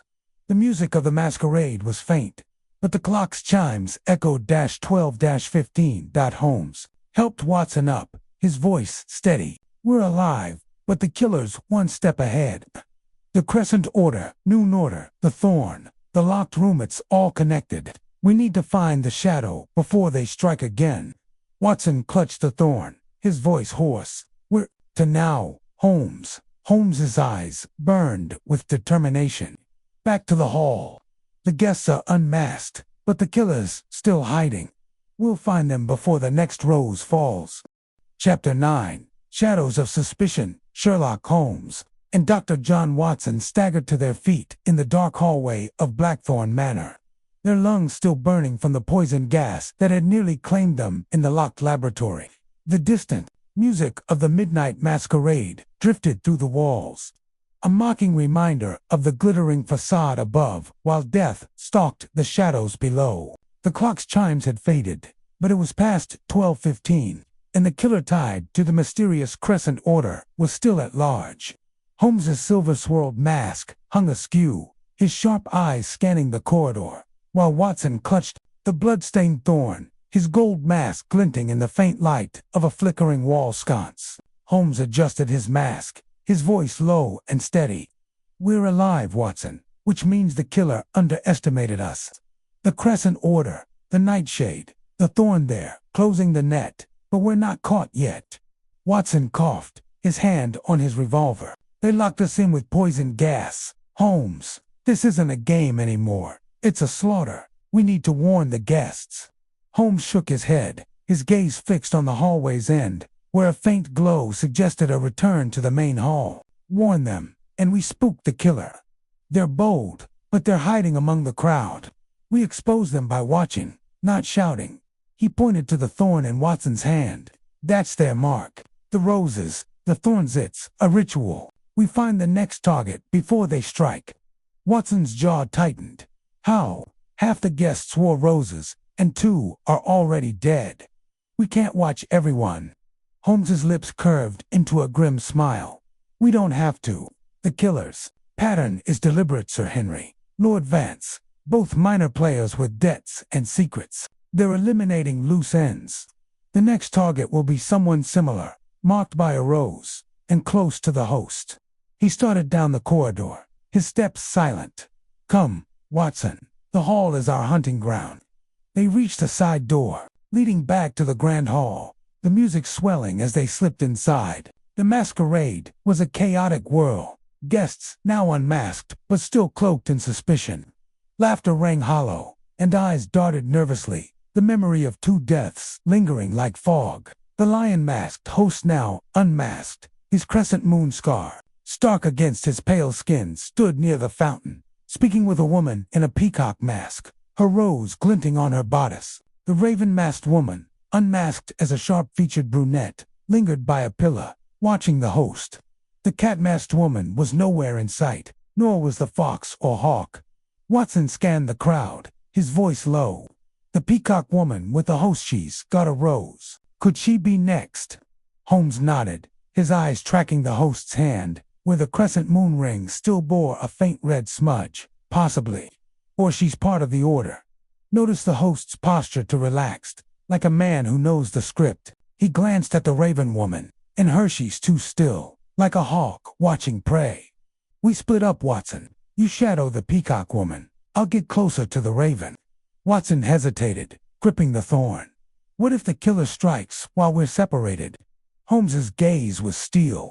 Then we're one step closer to catching them. Stay sharp, and don't trust anyone. Watson nodded, weaving toward the fountain, where the peacock woman laughed at something the host said. Her mask was off, revealing a young face with nervous eyes, her rose trembling as she moved. Watson pretended to adjust his coat, listening as she spoke. You're too kind, Lord Blackthorne, she said, her voice tight. But I shouldn't have come. It's dangerous. The host's smile was smooth. Nonsense, Lady Eleanor. Enjoy the night. No harm will come to you. His hand brushed her arm, and Watson noticed a faint tremor in her fingers as she pulled away. Watson stepped closer, his voice polite. Pardon me, madame. May I fetch you a drink? He wanted to keep her in sight, away from the host. She turned, startled, then nodded. Thank you, sir. As they moved toward the banquet table, Watson glanced back, seeing the host's eyes follow them, his scar twitching. Meanwhile, Holmes approached the raven woman, her unmasked face, pale but composed. Her dark eyes met his, unflinching. Mr. Holmes, she said, her voice low. You're stirring trouble. 2 men are dead, and you're still poking. Holmes tilted his head, his silver mask catching the chandelier's light. Trouble finds me, madam, but you seem to know more than most. Why warn Watson about the fog? Her lips pressed thin. Because you're both fools, chasing shadows you don't understand. The Crescent Order isn't a game. They've been here for centuries, and they don't forgive me. She glanced at the host, then back to Holmes.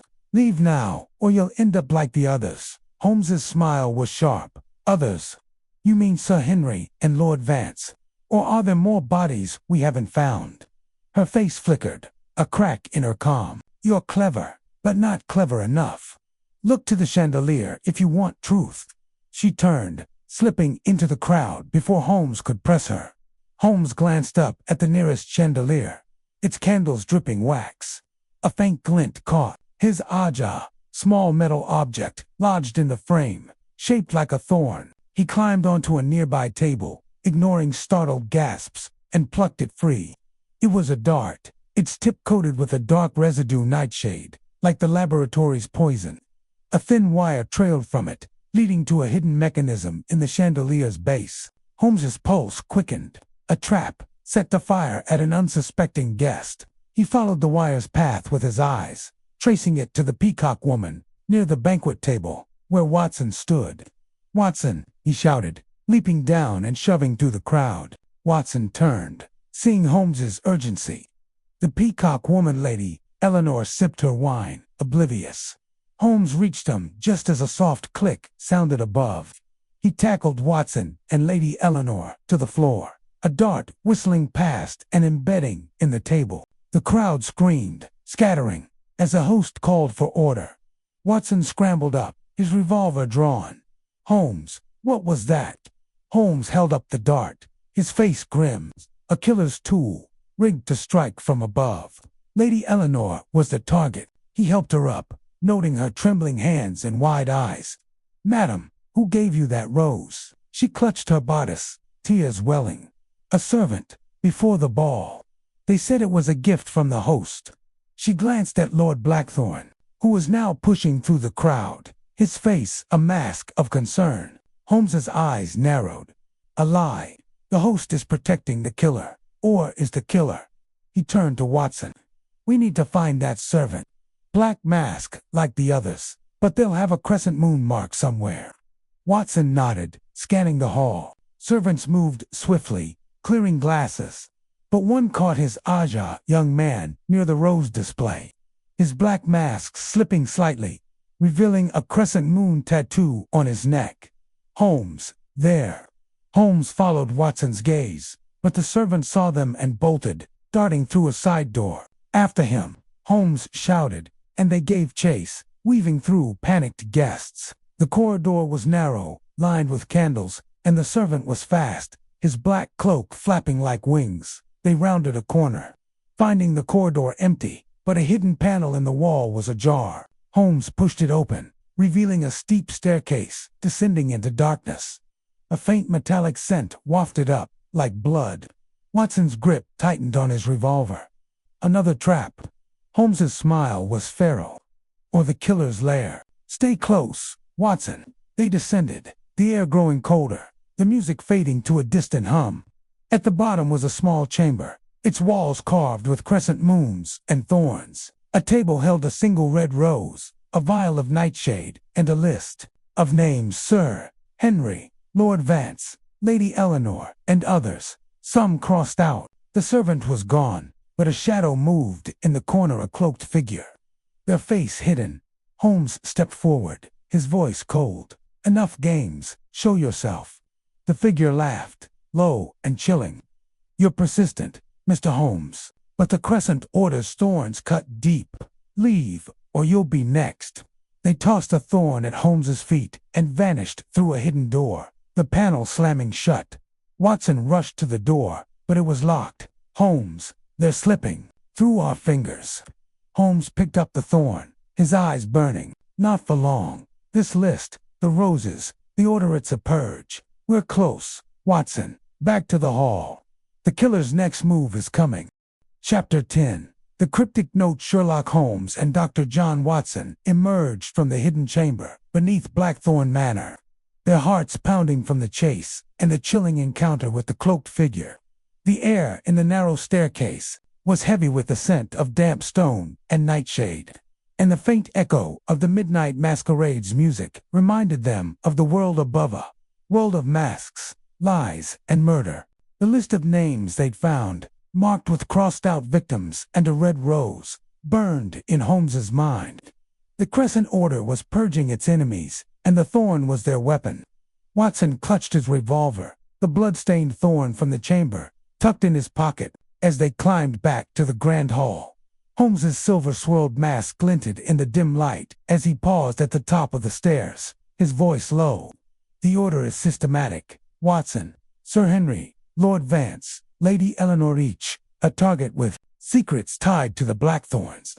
The servant with the crescent moon tattoo is our link to the killer." Watson's gold mask tilted, his face grim.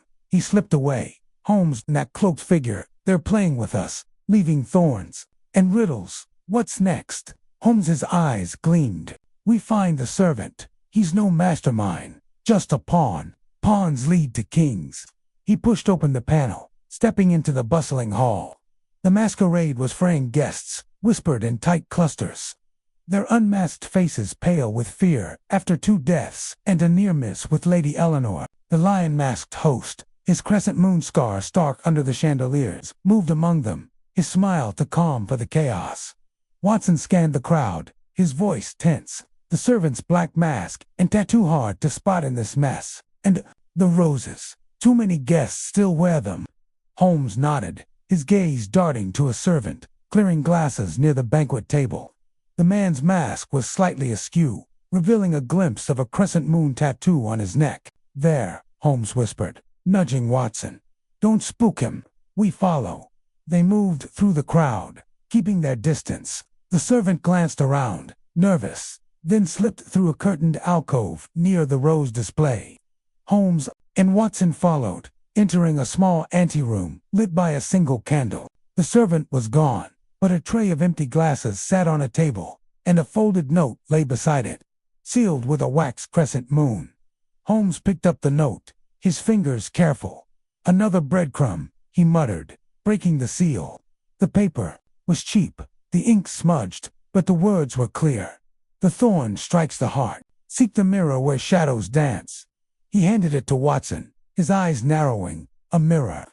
The manor's full of them, but this feels specific." Watson frowned, reading the note again. "The heart, another murder, and mirrors. That hallway we passed, lined with them. Could that be it?" Holmes nodded, his mind racing. "The mirror hall, near the service corridor. It's a perfect place to hide or strike." He glanced at the curtain, hearing footsteps approach. "Quick, Watson, hide." They ducked behind a heavy drapery, the candles light, casting their shadows on the wall. A figure entered the raven-masked woman, now unmasked, her sharp features tense. She moved to the table, muttering, "Fools, leaving notes where anyone can find them."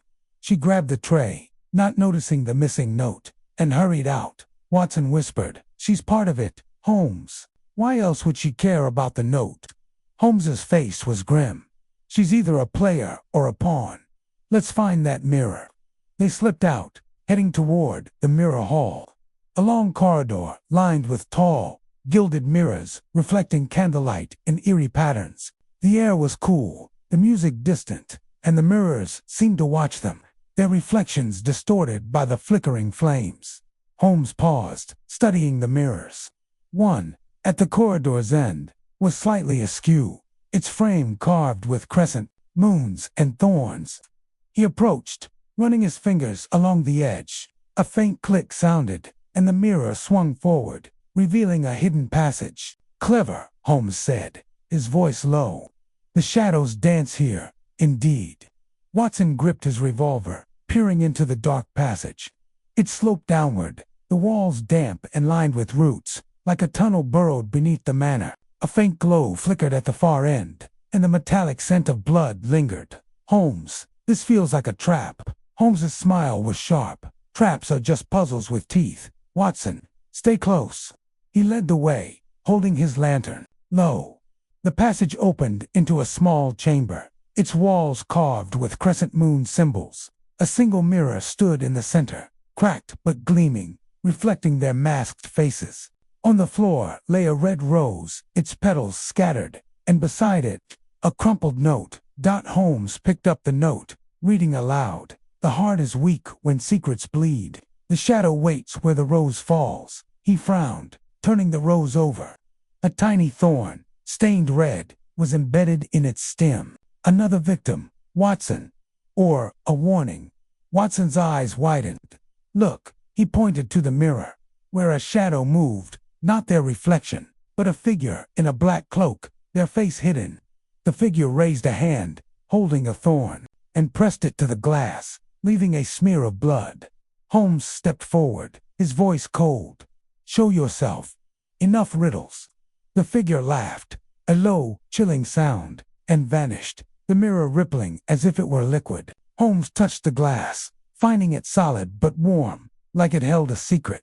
"A trick mirror," he muttered, "two-way, with a chamber behind it." Watson banged on the glass, but it didn't budge. "How do we get in?" "The killer's mocking us." Holmes examined the frame, finding a hidden latch.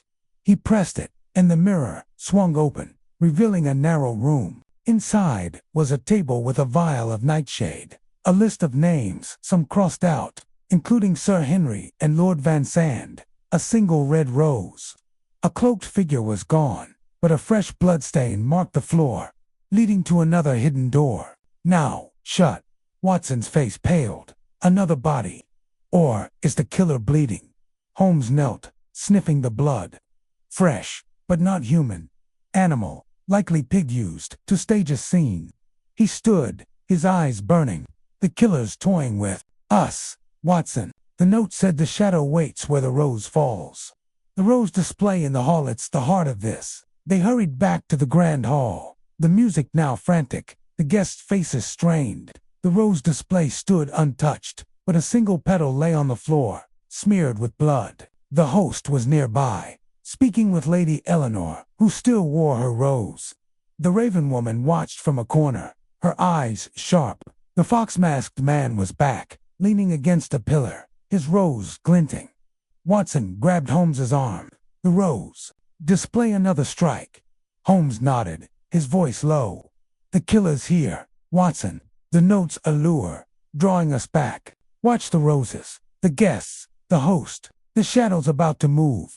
The clock ticked closer to 12:30, and the air grew heavier, as if the manor itself held its breath. Holmes and Watson stood ready, their eyes on the roses, knowing the next clue or the next body was moments away. Chapter 11. A trail through London. The grand hall of Blackthorn Manor buzzed with tension. The midnight masquerade, a fragile veneer over the growing dread. The clock ticked past 12:30, each second tightening the noose of the mystery. Sherlock Holmes and Dr. John Watson stood near the rose display, the blood-smeared petal at their feet, a grim reminder of the Crescent Order's deadly game. The cryptic note from the mirror chamber, the heart is weak when secrets bleed. The shadow waits where the rose falls echoed in Holmes's mind, pointing to the rose display as the killer's next stage. Watson's hand rested on his revolver, his gold mask glinting as he scanned the crowd for the fox-masked man, the Raven woman, or the elusive cat-masked woman, all tied to the roses and the murders of Sir Henry Caldwell and Lord Vance.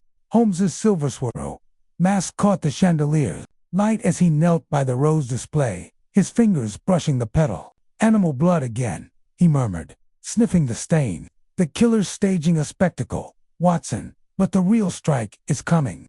He stood, his eyes darting to the host, Lord Blackthorn, whose crescent moon scar and blood-smudged ring marked him as a central figure. The host was now near the staircase, calming a group of nervous guests, his smile too polished. Watson's voice was low, urgent. The note said the shadow waits here. Should we grab the host? He's got to know something. Holmes shook his head, his gaze fixed on a servant moving through the crowd, their black masks slipping to reveal a crescent moon tattoo. The host is a distraction. The servant with the tattoo, he's our lead. He's carrying something. The servant held a tray, but one hand was tucked inside his cloak, clutching a small bundle. Holmes started forward, motioning Watson to follow. Stay close, but don't spook him. They weaved through the dancers, the music a fevered waltz. Now, as the servant slipped through a side door into a dimly lit corridor, the air was cooler here, the manor's warmth fading, replaced by the damp chill of stone and fog seeping through cracked windows. The corridor branched, and the servant took a sharp left, his steps quickening. Holmes and Watson followed, their boots silent on the rug. The servant glanced back, his eyes widening through the mask, and broke into a run, dropping the bundle, a leather pouch that hit the floor with a soft thud. Holmes scooped it up, finding a small vial of nightshade and a folded note inside. He unfolded it, reading quickly. The shadow flees to the city. Find the rose at the docks by dawn. Watson's brow furrowed. The docks. That's London, Holmes. He's leaving the manor. Holmes's eyes gleamed. He's not just fleeing. He's leading us. The Crescent Order's reach extends beyond this house. The docks are there. Next move. He pocketed the note and vial, nodding toward the corridor's end, where a narrow door led outside. We need a carriage. Now, they burst through the door into the manor's foggy grounds, the night air biting. The fog was thicker than ever, swallowing the torchlit driveway where carriages waited. The servant was ahead, sprinting toward a waiting horse, his cloak flapping. Holmes shouted, "Stop!" but a servant mounted and galloped into the mist, the hoofbeats fading. Watson cursed. "He's gone, Holmes. We'll never catch him on foot." Holmes scanned the driveway, spotting a lone carriage, its driver cloaked and silent. "Not on foot." He strode to the carriage, banging on the door. "To London, the docks, as fast as you can." The driver, a gaunt man with a scarf hiding his face, nodded without a word, and Holmes and Watson climbed in. The carriage lurched forward, rattling through the fog as Blackthorn Manor vanished behind them. Watson gripped the seat, his voice tense. "This feels like a trap, Holmes. The note, the servant there, luring us away." Holmes leaned back, his face calm but his mind racing. A trap, a test, or both. The docks are a maze for hiding or killing. But the note said by dawn, "We have hours to prepare." He pulled out the vial, sniffing it. Nightshade, same as the murders. The servants delivering it to someone in London. Watson frowned, the carriage jostling them as it sped toward the city. The Crescent orders in London, too. "How big is this thing?" "Bigger than we thought," Holmes said, his eyes narrowing. "The Blackthorn's trade records mention rare botanicals shipped to the city. The docks are a hub for their dealings, legal and otherwise. The rose at the docks is either a person or a place." The carriage rattled into London's outskirts, the fog thinning as gas lamps flickered through the windows. The city was alive despite the hour, with late-night vendors and shadowy figures in alleys. The carriage slowed near the Thames, where the docks loomed a tangle of warehouses, cranes, and ships bobbing in the dark water. The air smelled of salt, tar, and decay. Holmes leaned forward, his voice low. "Watson, keep your revolver ready. We're in the killer's territory now." The carriage stopped near a warehouse marked with a faded sign, "Blackthorn Imports." A single red rose was nailed to the door, its petals drooping in the damp air. Watson's hand tightened on his gun. "That's it, the rose. But where's the servant?" Holmes stepped out, his lantern casting a weak glow. The warehouse door was ajar, creaking in the wind. He pushed it open, revealing a cavernous space filled with crates and barrels, the air heavy with the scent of spices and something sharper nightshade. A faint light flickered deeper inside, and soft footsteps echoed. They moved forward, Holmes leading, his lantern low. The crates were stamped with crescent moon symbols, tying them to the order. A shadow moved ahead, and Holmes signaled Watson to flank left. They crept closer, finding the servant from the manor, his black mask gone, revealing a young, scarred face. He was handing a vial to a cloaked figure, their face hidden but a red rose pinned to their cloak. Holmes stepped into the light, his voice sharp. "Enough running. Who are you delivering to?" The servant spun, dropping the vial, which shattered, releasing a bitter stench. The cloaked figure laughed, a familiar, chilling sound from the manor's mirror chamber. "You're persistent, Mr. Holmes," they said, their voice muffled, "but London's no place for heroes." They tossed a thorn at Holmes's feet and bolted toward a back exit, the servant scrambling after them. Holmes and Watson gave chase, weaving through crates as the figure vanished into an alley. The servant wasn't as fast, tripping over a rope.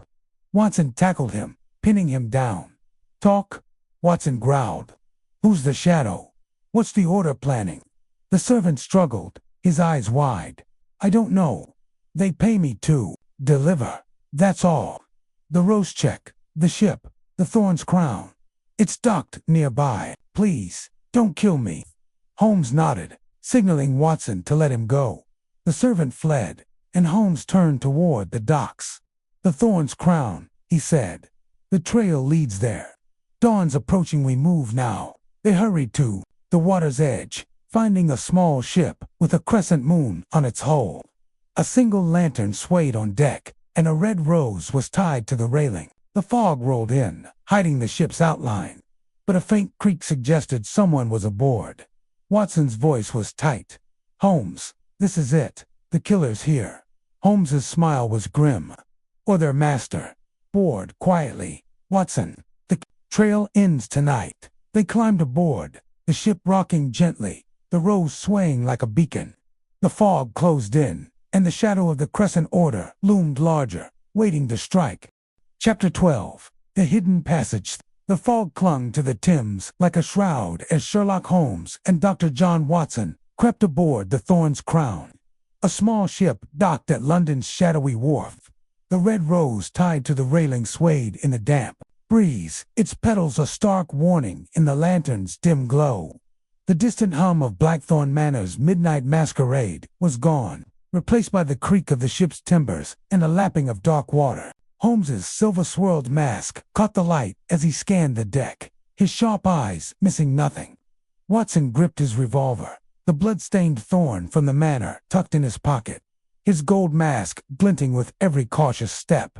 The note's words, "The shadow waits where the rose falls," hung heavy, pointing to this ship as the heart of the Crescent Order's deadly plot. Holmes crouched by the rose, examining its stem. A tiny wire was looped around it, barely visible, leading to a hatch in the deck. "Another trap," he whispered, his voice calm but edged with excitement. "Or a guide. The Order loves their games." He traced a wire, finding it taut, connected to something below. Watson's brow furrowed, his voice low. "The servant said, 'The killer's here, Holmes.' That cloaked figure there, the shadow, aren't they?" Holmes nodded, his fingers working the hatch's latch. "Likely. But the shadow serves someone higher. The Crescent Order's master is close." The hatch clicked open, revealing a narrow ladder descending into darkness. A faint metallic scent, blood mixed with nightshade, wafted up, chilling Watson's spine. Holmes lit his lantern, the weak glow illuminating damp wooden walls.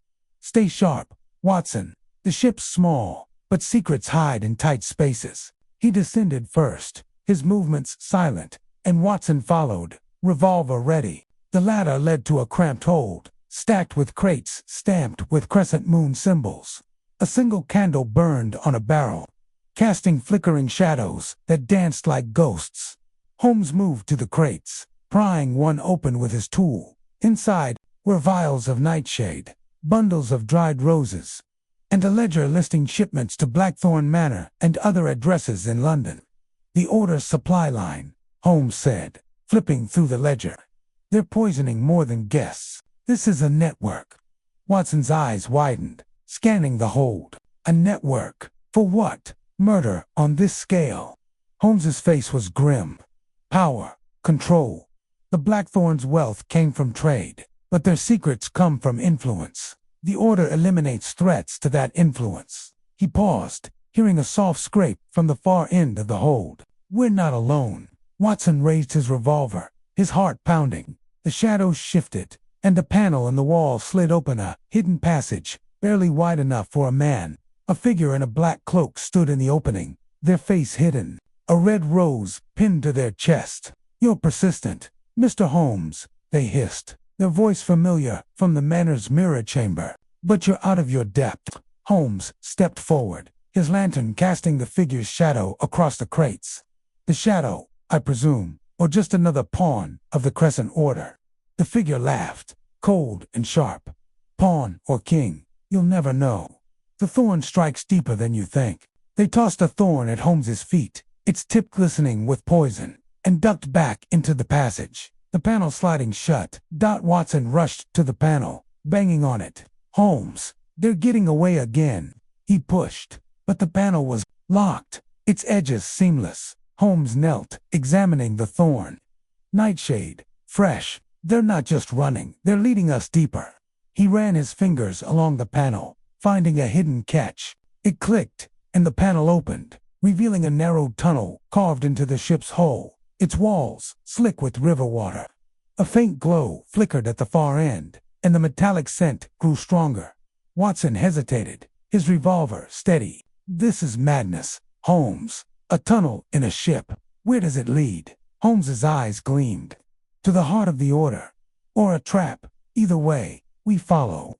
He entered the passage, lantern low, and Watson trailed, the walls closing in like a coffin. The tunnel sloped upward, ending at a rusty grate. Holmes pushed it open, emerging into a small warehouse on the dock, its windows boarded, the air thick with dust and decay.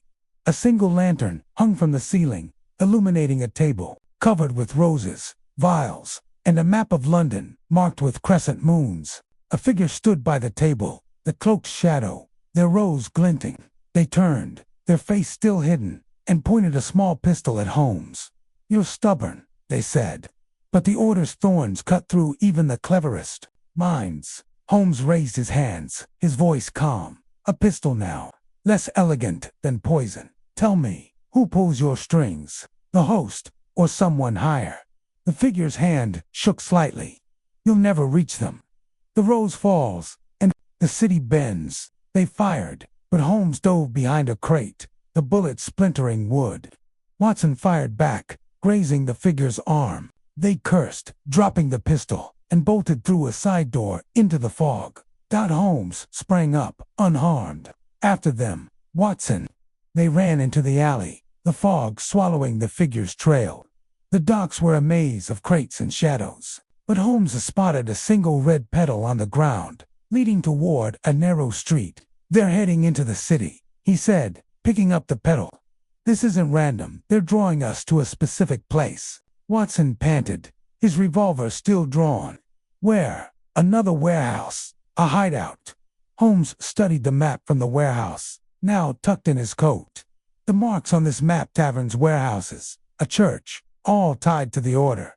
The nearest is a tavern called the Crescent Moon, half a mile away. "That's our next stop." They hurried through the foggy streets, the city's gas lamps casting eerie halos. The tavern was a squat, grimy building, its sign a faded crescent moon. A red rose was nailed to the door, its petals fresh. Holmes pushed inside, finding a smoky room filled with rough-looking men and women, their eyes sharp and suspicious. A barmaid with a crescent moon pendant glanced at them, then looked away too quickly. Holmes leaned close to Watson. "She knows something. Buy her a drink, Watson. I'll check the back." Watson nodded, approaching the bar, while Holmes slipped toward a curtained doorway. The barmaid, a young woman with tired eyes, poured Watson a pint. "Strangers here?" she asked, her voice wary. Watson forced a smile. "Just passing through. That rose on the door, pretty touch." "Who left it?" Her hand faltered. "Spilling beer." "Dunno. Just a decoration." She glanced at the curtain, where Holmes had gone, and lowered her voice. "Your friend should leave. This ain't a safe place for questions." Watson leaned closer. "Why? Who's watching?" Before she could answer, a shout came from the back. Watson drew his revolver and ran, finding Holmes grappling with a burly man in a black cloak, a crescent moon tattoo on his wrist. The man swung a knife, but Holmes dodged, knocking him into a stack of barrels. The barmaid screamed, and patrons scattered. Holmes pinned the man, his voice cold. "Who's the shadow? Where's the next rose?" The man spat, struggling. "You're dead men. The order's everywhere." He broke free, bolting out a back door into the fog. Holmes didn't chase, instead picking up a dropped note from the man's cloak. It read, "The rose blooms at the church. Midnight's shadow falls there." He showed Watson, his eyes burning. "The church on the map, St. Mary's, near the docks. That's where the trail ends." Watson's face paled. "Another midnight. It's nearly dawn." Holmes nodded, his smile grim. "Then we run. The shadow's waiting, and the rose is about to fall." They raced into the fog, the church's spire looming ahead, a red rose tied to its gate. The Crescent Order's game was reaching its climax, and Holmes and Watson were closing in. Chapter 13. Secrets of the Hosta. Fog draped London's docks like a heavy cloak as Sherlock Holmes and Dr. John Watson hurried toward St. Mary's Church, its spire piercing the gray mist. The red rose tied to the church gate swayed in the pre-dawn chill, a grim beacon of the Crescent Order's deadly game. The note from the tavern: "The rose blooms at the church. Midnight's shadow falls." There burned in Holmes's mind, though midnight was long past, and dawn was near. The trail from Blackthorn Manor's Midnight Masquerade had led them through a hidden passage on the Thorn's Crown and a seedy tavern, chasing a cloaked figure and a servant with a crescent moon tattoo. Now, the church promised answer. Another trap. Holmes's silver-swirled mask glinted faintly, his sharp eyes scanning the shadows. while Watson gripped his revolver, the blood-stained thorn in his pocket a constant reminder of the killer's mark. Holmes paused at the gate, examining the rose. Its stem was wrapped with a thin wire, like the one on the ship, and a faint bitter scent nightshade clung to it. "Another signal," he murmured, his voice low. "The order's meticulous. This rose marks the endgame." Watson's gold mask tilted, his breath visible in the cold air. Endgame. Holmes were miles from the manor, chasing shadows in a city crawling with them. What's the church got to do with the host? Holmes's lips twitched, his gaze fixed on the church's heavy oak door, slightly ajar. "Everything, Watson. Lord Blackthorne, our scarred host, is the linchpin. His ring, his scar, the crescent moon symbols, they tie him to the order. But he's not the shadow. He's protecting them." He pushed the door open, revealing a dark nave lit by flickering votive candles, their flames casting eerie shadows on stone walls carved with thorns and moons. The church was silent, save for the faint drip of water from a cracked roof. Rows of pews stretched into the gloom, and a single red rose lay on the altar, its petals stark against a white cloth. Holmes moved forward, his lantern low, his steps silent. Watson followed, his revolver ready, his eyes darting to the shadows. "Feels like a crypt," he whispered. "You think the shadow's here?" Holmes nodded, his voice a hiss. "They're close. The note said midnight's shadow falls here, but it's past 4. The timing's a trick or a misdirection." He reached the altar, picking up the rose. Tucked inside was a small key, engraved with a crescent moon. "A key," he said, turning it over. "For a lock we haven't found." Watson frowned, scanning the nave. A key? For what? Another hidden passage? Before Holmes could answer, a soft creak echoed from the back of the church. They spun, seeing a cloaked figure slip behind a pillar, their rose glinting in the candlelight. Holmes motioned Watson to circle right, while he moved left, their steps silent. The figure darted toward a side chapel, and Holmes signaled Watson to block the exit. They cornered the figure in the chapel, a small room with a stained glass window, depicting a thorn-wrapped moon. "Enough running," Holmes said, his voice cold but calm. "Show yourself, or we'll drag you into the light." The figure froze, their hands raised. Slowly, they lowered their hood, revealing a young woman with pale skin and fierce eyes, the cat-masked woman from the manor, her emerald dress hidden beneath the cloak. "You're stubborn, Mr. Holmes," she said, her voice sharp but unsteady. "But you're chasing the wrong shadow." Watson lowered his revolver slightly, confused. "You've been leaving notes, leading us here." She nodded, her rose trembling at her chest. "I'm no killer. I'm trying to stop them. The Crescent Order, they've been my family's curse for generations. I infiltrated the masquerade to expose them." She glanced at the key in Holmes's hand. "That unlocks the host's secreter vault in the manor's west wing. It holds proof of his crimes." Holmes's eyes narrowed, studying her. "Why trust us now? You've been playing games, dropping riddles." She laughed, bitter. "Because you're the only one who's gotten this far. The host Lord Blackthorne, he's not just protecting the order, he's their puppet master. The roses mark his enemies, and the shadow executes them." Watson's jaw tightened. "The shadow, the cloaked figure we've been chasing." She shook her head. "The shadow's a myth, a name the order uses to scare people. The real killer is closer than you think." She pulled a folded paper from her cloak, handing it to Holmes. "This was my brother's. He was killed for finding it." Holmes unfolded the paper, a letter, written in elegant script, detailing a plot to poison London's elite, signed with a crescent moon seal. The host's name, Lord Alistair Blackthorne, was mentioned as the orchestrator. "Your brother," Holmes said, "another victim of the roses." She nodded, tears in her eyes. "He wore a rose at last year's masquerade. They killed him to silence him. I've been tracking the order since, but they're always a step ahead." Watson's voice softened. "Why the church? Why lead us here?" She pointed to the altar. "The order uses this church as a meeting place. The vault key was hidden here, left by my brother before he died. The host doesn't know I have it." Holmes pocketed the letter and key, his face grim. Then we returned to the manor. The West Wing holds the answers. He paused, studying her. You're coming with us. I don't trust you yet. She nodded, resigned. Fair. But Hurridawn's breaking, and the order moves fast. They left the church, the fog thinning as the first light of dawn touched the city. A carriage waited nearby, its driver a silent figure hired by Holmes's contacts. They climbed in, the woman introducing herself as Clara sitting tense beside Watson. The ride back to Blackthorn Manor was silent, the weight of the key and letter heavy in Holmes's pocket. As the manor spires loomed through the fog, Holmes leaned close to Watson. The host will be expecting us, Watson. He's been playing the fool, but this letter changes everything. The vault will expose him more, destroy us. Watson gripped his revolver. What about Clara? Is she telling the truth? Holmes's eyes flicked to her. She's hiding something, but her fear is real.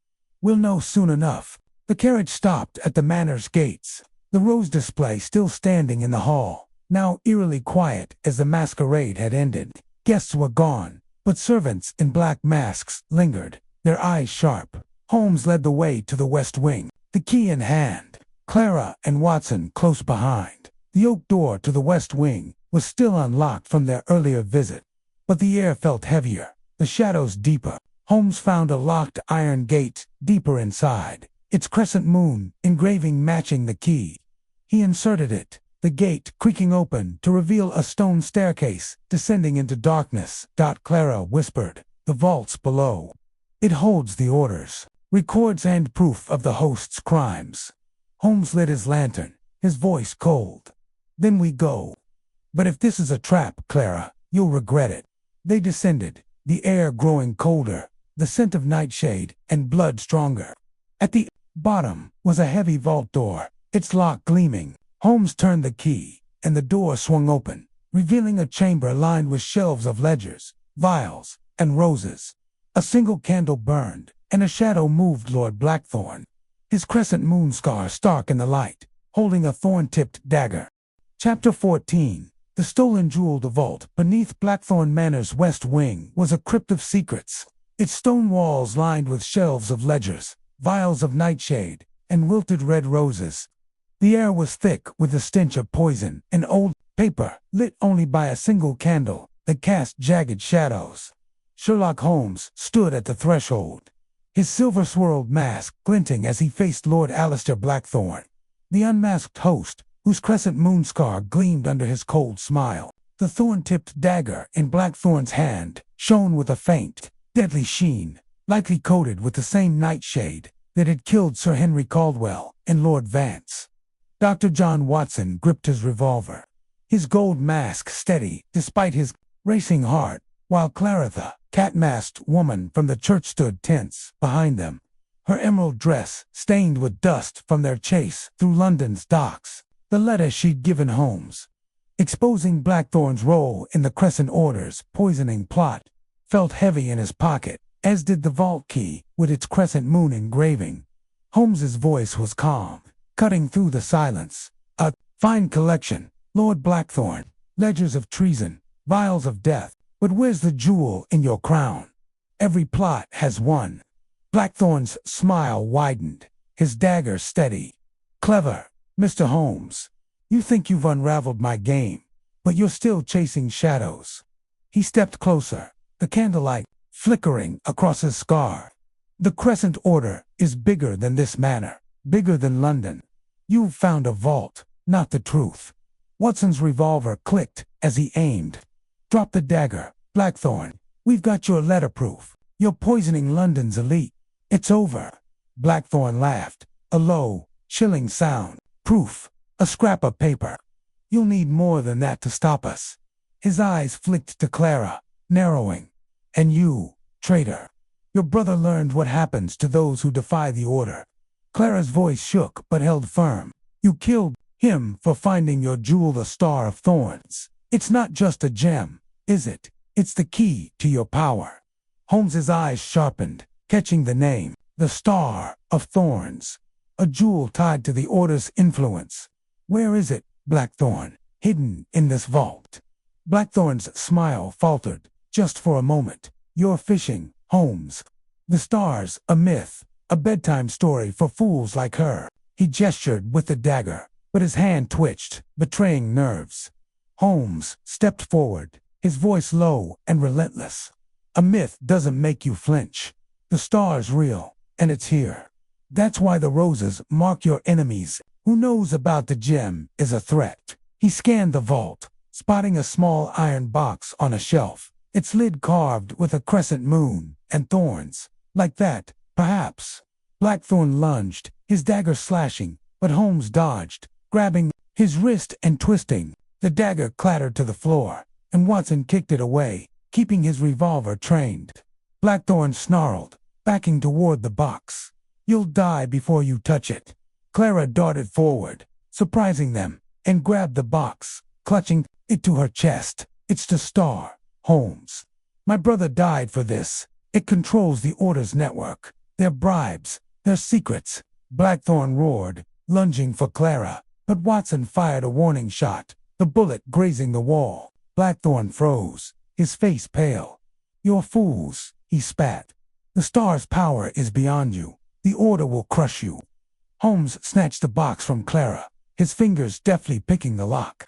Inside was a ruby the size of a walnut, cut into a crescent shape, its facets catching the candlelight like blood. A tiny thorn was embedded in its center, glinting with a faint green sheenite residue. The Star of Thorns, Holmes said, his voice low. Not just a jeweler symbol, and a weapon. Watson's eyes widened. A weapon. It's poisoned, Holmes nodded, closing the box. Likely used to seal the orders. Deal's beautiful, but deadly. A single prick could kill. He turned to Blackthorn, whose face was now a mask of rage and fear. Who stole it, Blackthorn? The shadow? Or did you lose it to your own greed? Blackthorn's laugh was bitter. Stolen. You think I'd let it out of my sight?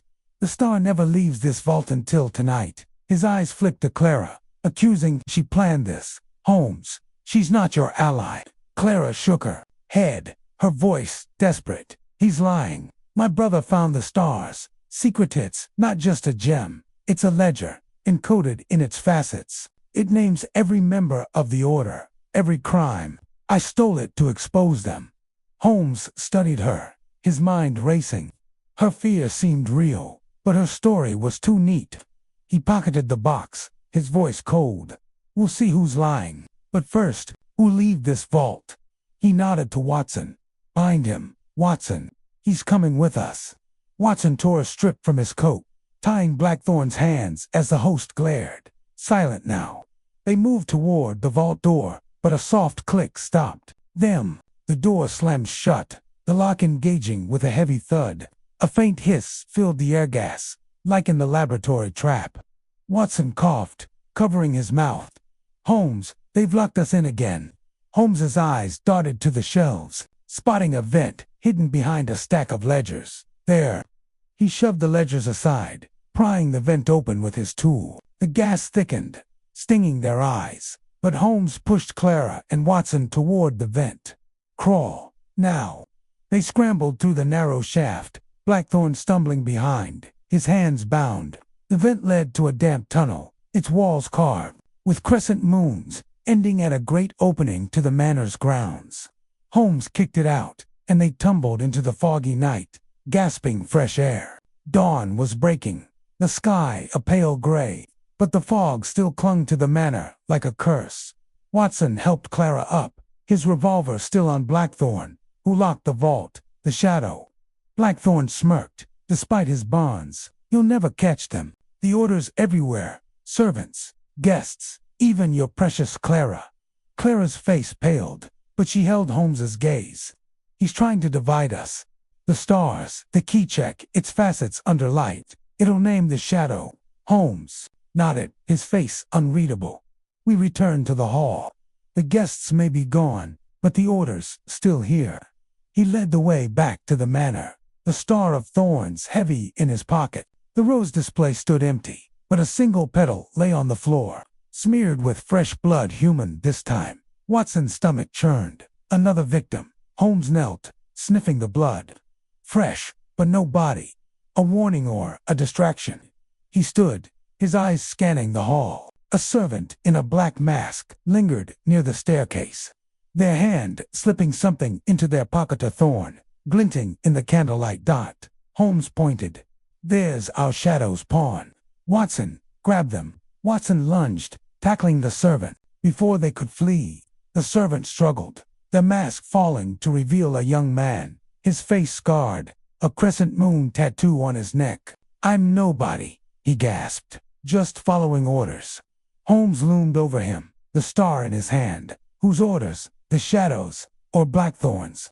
The servant's eyes darted to Blackthorn, then away. The shadow. There, in the east wing. "That's all I know." Holmes nodded, signaling Watson to tie the servant. The east wing, then. The star's secrets will unmask the shadow. As they moved toward the east wing, the fog outside thickened, and a faint laugh echoed from the shadows, chilling their bones. The stolen jewel was in their hands, but the Crescent Order's true master was still out there, waiting to strike. Chapter 15. A duel of wits. The fog swirled around Blackthorn Manor's looming silhouette as Sherlock Holmes and Dr. John Watson pressed toward the east wing. The star of thorns, a ruby etched with the Crescent Order's secrets, heavy in Holmes's pocket. Lord Alistair Blackthorn, his hands bound in crescent moon scar, stark in the dawn's gray light, trudged under Watson's revolver, his smug silence a challenge. Clara, the unmasked cat-masked woman, followed close, her emerald dress torn, her claim of betraying the order to expose them still unproven. The captured servant, a scarred youth with a crescent moon tattoo, stumbled ahead, his confession that the shadow lurked in the east wing, driving their pursuit. The grand hall's rose display, marked by a fresh blood-smeared petal, lingered. In Watson's mind, a sign the killer was near. Holmes's silver-swirled mask glinted as he scanned the shadows, while Watson's gold mask hid his unease. Holmes paused at the east wing's entrance, a heavy door carved with thorn-wrapped moons. "The shadow's close, Watson," he said, his voice low. "The stars, their power names, crimes, all encoded in its facets. They'll fight to keep it hidden." Watson's grip tightened on his revolver, glancing at Blackthorn. "What about him? He's too quiet, Holmes. Planning something." Holmes's lips twitched. "He's a cornered fox, but his teeth are still sharp. Watch him." He turned to Clara. "And you stay where I can see you. Your story's thin until the star proves it." Clara nodded, her eyes fierce but wary. "The truth's in the gem. Check it under light. My brother's code will name the shadow." Holmes pushed the door open, revealing a long corridor lit by flickering sconces, its walls lined with portraits of stern Blackthorns, their eyes hidden behind painted masks. The air was cold, smelling of wax and something metallic, blood, faint but fresh. The servant whimpered, pointing to a door at the corridor's end. "There, that's where they meet." Holmes led the way, his lantern casting jagged shadows. The door was iron, its lock engraved with a crescent moon.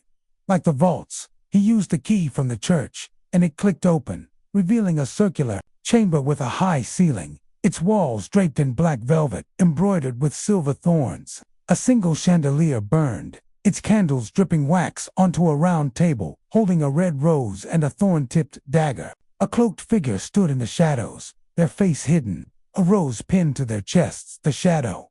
"You're late, Mr. Holmes," the figure said, their voice low, familiar from the ship and mirror chamber. "The star doesn't belong to you." Holmes stepped forward, the ruby in his hand. "Nor to you. The Crescent Order's finished your murders, your poisons, all exposed by this." He held up the star, its facets catching the light, revealing faint etchings, tiny names and numbers, barely visible. The shadow laughed, stepping into the light, their cloak falling to reveal a man in a hawk mask, the same figure from the west wing and library. His amber eyes gleamed through the slits, and his hand held a small crossbow, its bolt tipped with a thorn.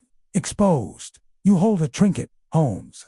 The Order's roots run deeper than you can dig." Watson aimed his revolver, but Blackthorn smirked, his voice cutting in. "Careful, Doctor. That's my brother, Lord Cedric Blackthorn." He's not as patient as I am." Holmes's eyes narrowed, piecing it together. "Brothers, Cedric, the shadow, executing the orders, kills, while Alistair plays the host. The star names you both, doesn't it?" Cedric's mask tilted, his crossbow steady. "Clever, but late. The star's ours, and your meddling ends here." He glanced at Clara, sneering. "And you, traitor. Your brother begged before we pricked him with the thorn." Clara lunged, but Watson grabbed her, keeping his gun on Cedric. "Don't, Clara. He's baiting you." Holmes's voice was cold, unrelenting. "A duel of wits, then, Cedric. You've killed with poison, thorns, traps, but you're sloppy leaving notes, roses, clues. Why? To gloat, or to lure me here?" Cedric laughed, his crossbow unwavering. "You're the perfect prey, Holmes. The Order wanted you distracted, chasing riddles while we tightened our grip on London. The stars just a tool, never decoded." Holmes stepped closer, the ruby glinting. "I already have. The facets list your agents, nobles, merchants, even police. Sir Henry and Lord Vance were liabilities, talking too much. Lady Eleanor knew the star's secret. You marked them with roses to silence them." Cedric's eyes flickered, a crack in his calm. "You're guessing." Holmes smiled, sharp as a blade. "Am I? The star's thorn is laced with nightshade, a signature for your kills. The ledger in the vault lists your shipments. And Clara's brother encoded your name, Cedric Blackthorne, the shadow." He held the ruby to the chandelier's light, revealing the etched name. Cedric snarled, firing the crossbow, but Holmes dove, the bolt embedding in the wall. Watson fired, grazing Cedric's arm, and Clara grabbed the dagger from the table, slashing at Cedric's cloak. Blackthorne, still bound, tried to trip Watson, but Holmes tackled him, pinning him to the floor. Cedric staggered, clutching his arm, but drew another thorn-tipped bolt. "You'll die here, Holmes." He aimed, but Holmes hurled the star at the chandelier, shattering a candle.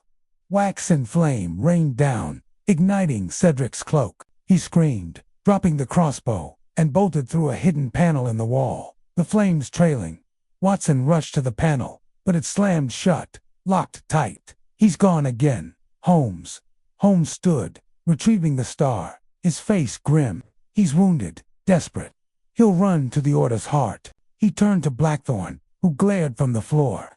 "Where's he going, Alistair? Speak, or I'll drag you to Scotland Yard with the star's proof." Blackthorne spat, his scar twitching. "You'll never stop us. The Order's bigger than me, than Cedric. The rose blooms elsewhere." Clara, panting, held the dagger. "He's lying. My brother's notes said the Order's true leader meets in London, at the old Blackthorne warehouse by the docks. The star will name them." Holmes nodded, pocketing the ruby. "Then we go back to the docks. But first, we secure him." He tied Blackthorne tighter, gagging him with a strip of velvet from the wall. To the servant, trembling in the corner, Holmes said, "Run to the village. Fetch the constable. Tell them Lord Blackthorne's under arrest." The servant nodded, fleeing. Watson looked at the hidden panel, his voice tense. "Cedric's out there, Holmes, and the Order's leader. What now?" Holmes's eyes burned with focus. "We take the star to the warehouse. The duel's not over, Watson. The shadow's wounded, but the mastermind's waiting." They left the chamber, Clara leading the way, the fog outside thinning as dawn spread. The manor was silent, its secrets bleeding out, but the docks beckoned, where the Crescent Order's final rose would bloom or fall. Chapter 16. The midnight clock strikes dawn's faint light barely pierced the fog as Sherlock Holmes, Dr. John Watson, and Clara hastened from Blackthorne Manor's east wing. The star of thorns, a ruby etched with the Crescent Order's secret secure in Holmes's pocket. Lord Alistair Blackthorne, bound and gagged, was left in the manor under the watch of a servant, sent to fetch the village constable.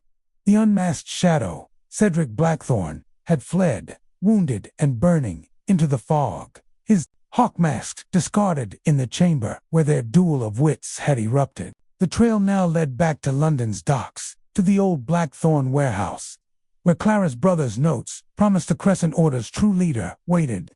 Holmes's silver-swirled mask glinted as he scanned the misty grounds, while Watson's gold mask hid his grim determination, his revolver ready. Clara, her emerald dress torn, clutched a thorn-tipped dagger, her eyes fierce but haunted. Holmes led them to a waiting carriage, its silent driver a trusted contact from London's underworld. "To the docks," Holmes ordered, his voice low. "The Blackthorn warehouse, fast." The carriage lurched forward, rattling through the fog as the manor spires faded behind. Watson leaned close, his voice tense. "Holmes, Cedric's wounded, but he's dangerous. And this leader, how do we know they're at the warehouse?" Holmes's eyes narrowed, the star glinting in his hand. Clara's brother encoded the leader's meeting place in the stars. "Facets. The warehouse is marked on the map we found on the Thorn's crown. It's their hub shipments, poisons, secrets." He glanced at Clara. "Your brother's note said he mentioned of the leader's name." Clara shook her head, her voice tight. "Only that they're called the Thorn's Heart. No face, no name. But the star's code will reveal them. A specific light," my brother said. "A lantern with a crescent moon filter." Holmes nodded, his mind racing. "Then we find that light at the warehouse. The order's unraveling, but they'll fight to protect their heart."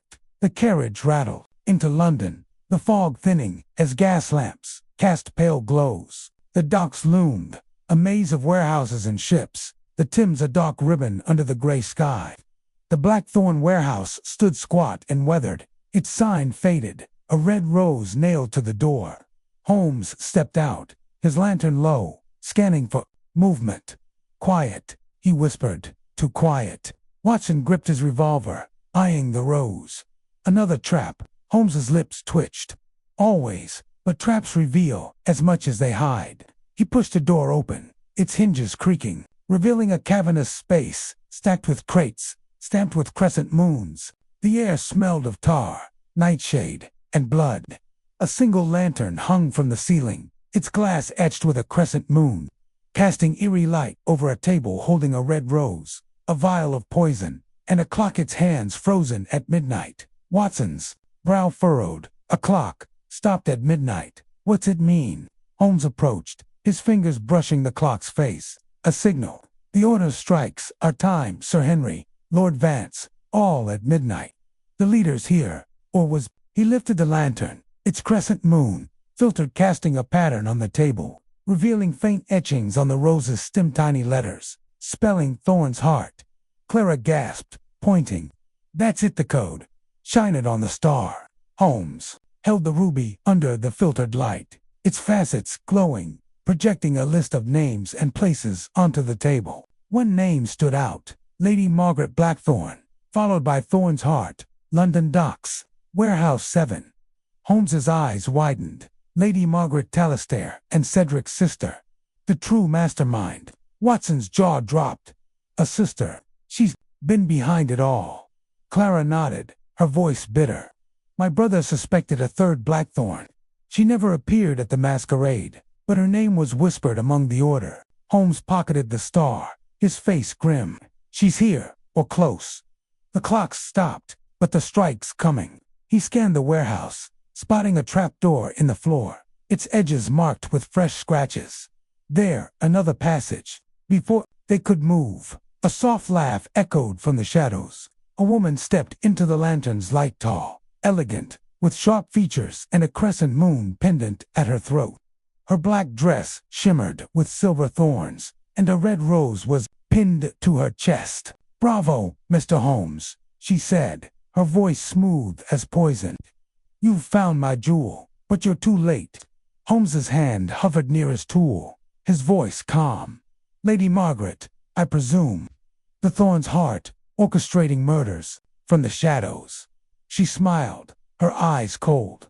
"Shadows, I am the order's light. My brothers played their parts, Cedric the Blade, but I wield the true power." She raised a small pistol. Its barrel glinting. "The star's mine, Holmes. Hand it over, or your friend bleeds." Watson aimed his revolver, but Margaret's pistol was steady. "Don't, Doctor. I'm faster." Clara stepped forward, her dagger raised. You killed my brother, Margaret. The stars exposed you, your network, your crimes. Margaret's laugh was sharp. A dead man scribbles. The order's bigger than one gem. London's elite bow to us, and you're just flies in my web. She fired, the bullet grazing Clara's arm. Clara cried out, dropping the dagger, and Watson tackled her to safety behind a crate. Holmes dove for the trapdoor, yanking it open as Margaret fired again, splintering wood. Watson, Clara, now, he shouted, dropping into the passage below, a narrow tunnel lit by flickering torches, its walls carved with crescent moons. Watson and Clara followed, Margaret's footsteps echoing above as she pursued. The tunnel, twisted, ending at a small chamber with a locked iron door. Holmes used a vault key, the lock clicking, but Margaret's voice rang out behind them. No escape, Holmes. A thorn-tipped dart whistled past, embedding in the wall, its poison sizzling. Watson fired back, forcing Margaret to duck. Holmes pushed the door open, revealing a dockside platform where a small boat waited, its hull marked with a crescent moon. A crate on the platform held a lantern with a crescent moon filter and a note. The heart strikes at dawn. Holmes grabbed the note, his eyes burning. She's planning another kill now. He turned to Clara, who clutched her bleeding arm. The stars code any mention of a dawn strike. Clara winced, nodding. A noble, Lord Harrington. He's at a dockside meeting, unaware of the order's trap.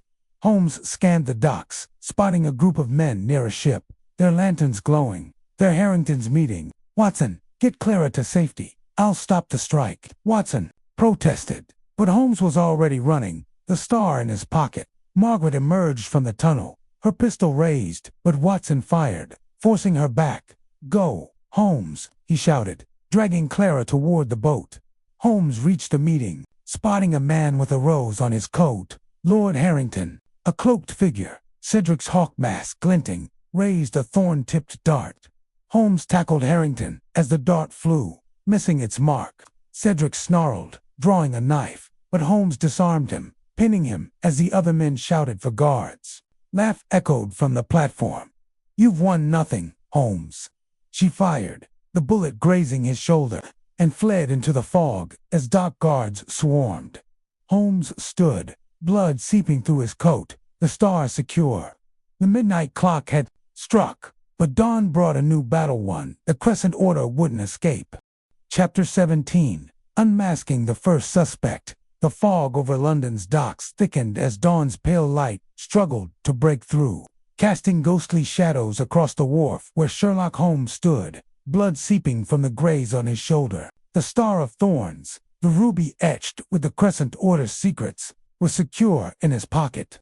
Its weight, a reminder of the deadly game nearing its end.